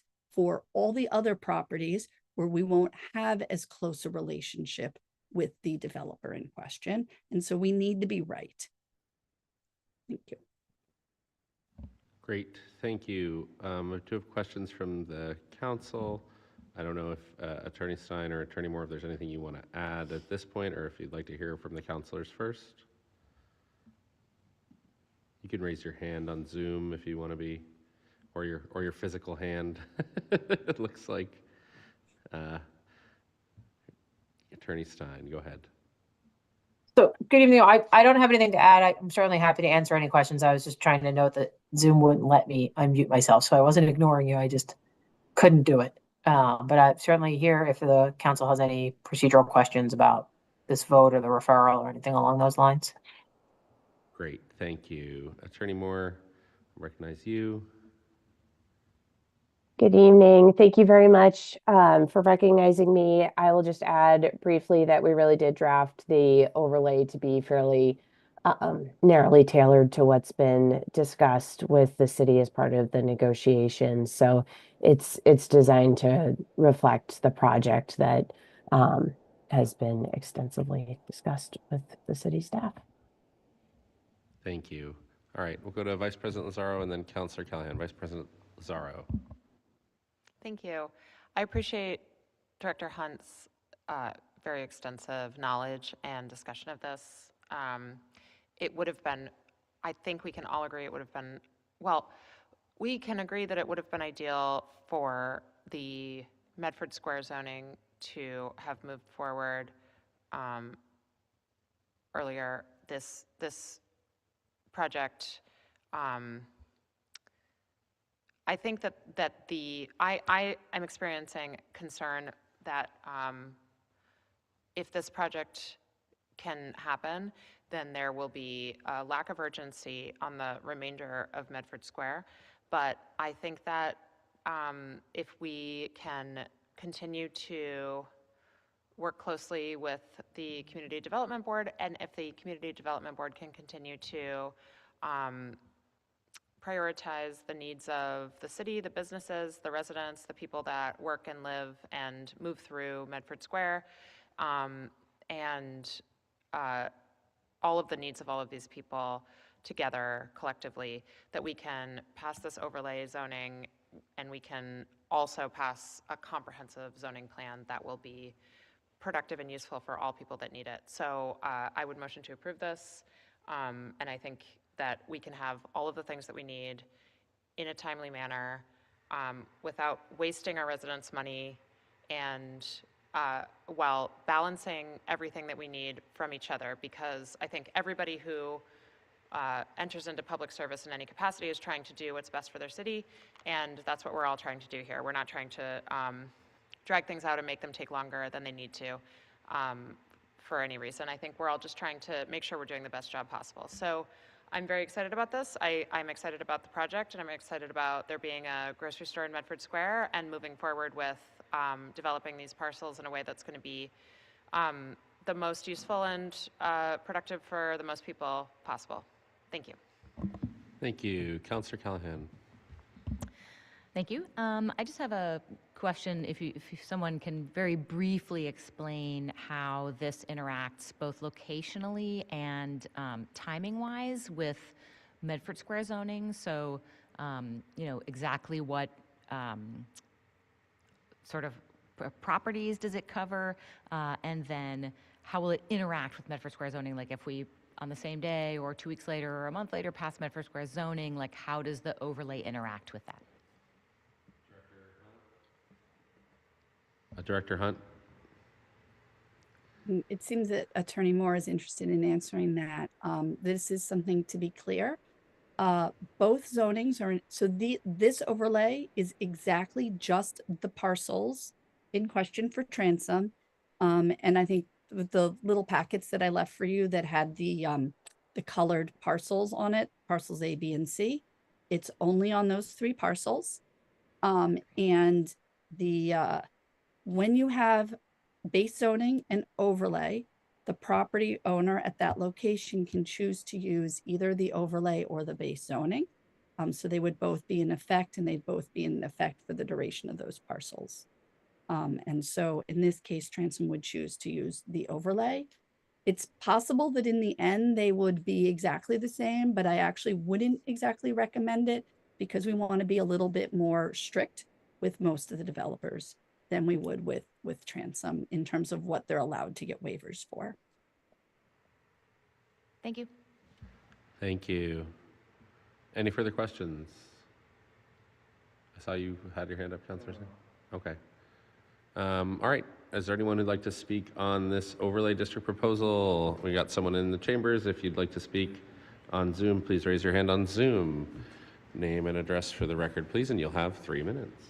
Thank you. Nick Gerleo, 40 Robinson Road. I was able to review both, this overlay and the original Medford Square zoning, and I'm actually going to raise a legal concern here. I know we see in the letter written by the attorneys for Transom that the 2 proposed districts here are generally consistent, but if you actually put them side by side, they're not. So my concern is for spot zoning. Hopefully you all know what that is, but in case you don't, it's essentially when when parcels are zoned specifically for an economic benefit of the developer and it's inconsistent with zoning in the surrounding area. So, I was able, like I said, to put them side by side, and I'm seeing significant differences, and we see this both in the table of uses, we see this dimensionally. Like, for example, in the table of uses, we see with like 3-unit dwellings, detached, multiplex, multiple dwellings, those are allowed as of right in this overlay district, but if you look in the original Medford Square zoning, they're not allowed, right? We see this dimensionally, there's all these dimensional waivers in the Transom zoning that aren't present in the original Medford Square zoning. And I could honestly keep going with this. Parking as well, we see that. We see these kind of inconsistencies. So, my concern is for spot zoning here. So I'd actually just recommend to all of you, you get a legal opinion on that before you refer this to the Community Development Board. Because it does seem like our intent here, and that's with spot zoning, you're looking at intent too. It does seem like our intent here is to help this developer out as much as possible. Our planning director just said that money is a consideration here, right? Which makes me think we're thinking about, the economic benefit of this developer. I mean, we see as an express purpose in this overlay district to facilitate the redevelopment of multiple city-owned plots. So, all of this combined does raise a concern here. So I would just recommend that getting a legal opinion on that specific issue. Thank you. Councilor Bears, if I Well, might, hold on, I take Director Hunt. Director Hunt, we're just going to wait a minute. Is there anyone else who'd like to speak in the public comment period? Seeing none, maybe we could hear from Attorney Stein and then you, Director Hunt? My point is about the benefit, and I went on about public benefits that the developer cannot give us public benefits if there isn't the finances in this project. There is nobody putting money in their pocket. We are not putting money in the pocket of the developer. We're getting a grocery store, which is not a great economic engine for a developer. We're getting 20% affordable housing rather than 15. We are getting a lot of benefits out of this, community benefits, public parking. And I just want to be really clear about that because I've heard some rumblings about people feeling that we're trying to rush this through for the benefit of a developer. It's because the community wants these benefits that I refer you back to the MAPC report from 2024 that talks about the economics of the community benefits. But I would actually defer to Attorney Stein on spot zoning. Thank you, Director Hunt. Good evening again, everyone. Robin Stein with KP Law. So I don't want to get too far into the spot zoning question tonight, unless you really want me to, because again, the purpose of the meeting this evening is simply to do the 40A5 referral. So again, when, a zoning ordinance amendment is initiated, as it's been initiated to you, the council has an obligation to refer that for the public hearing within 14 days. And so really the scope of what you're doing tonight is the referral, and questions like spot zoning, which always come up with overlays, and I'm confident will be adequately addressed here, are definitely questions to discuss at the public hearing, which I understand is going to be March 25th. But for, what's before you tonight, that's not really a question. I mean, I'm happy to get into it a little bit if you want me to tonight, but I do think it's something that you're probably going to have a further, questions about and discussion about when you get into the joint public hearing itself. But I can say that, again, it always comes up with questions of overlays, because overlays often involve smaller areas of land than, whole districts. But it's not spot zoning when you have legitimate zoning principles being advanced, even if there is some economic benefit to a particular developer, as long as you have, you're seeking to accomplish goals of zoning like job creation and diversity of services in the community and things like that. You shouldn't have a spot zoning problem.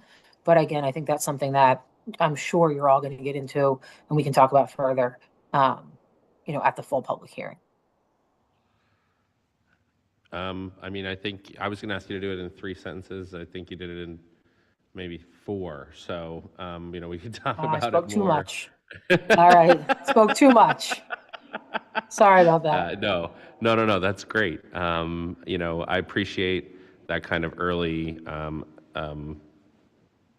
preview. Since this is a referral, we can ask more questions about that if members of this body or members of the Community Development Board have questions at the meeting on the 25th. But no, I appreciate that understanding. And just to clarify, you, Attorney Stein, you're here representing the city, and the mayor. KP Law is here as like the mayor's counsel for the city. We serve as counsel to the city. Great. Okay. Do we have any further questions for members of the council? All right, is there a motion? A motion to refer to the Community Development Board by Vice President Lazaro, seconded by Councilor Singh. All those in favor? Aye. Opposed? The motion passes. All right, thank you. Last item, public participation. Name and address to the record, please, if you'd like to speak in public participation. We can take you at the podium, or you can raise your hand on Zoom. All right, seeing none, is there a motion? On the motion to adjourn by Vice President Lazaro, seconded by Councilor Singh. All those in favor? Opposed? Motion passes. Meeting is adjourned. Thank you.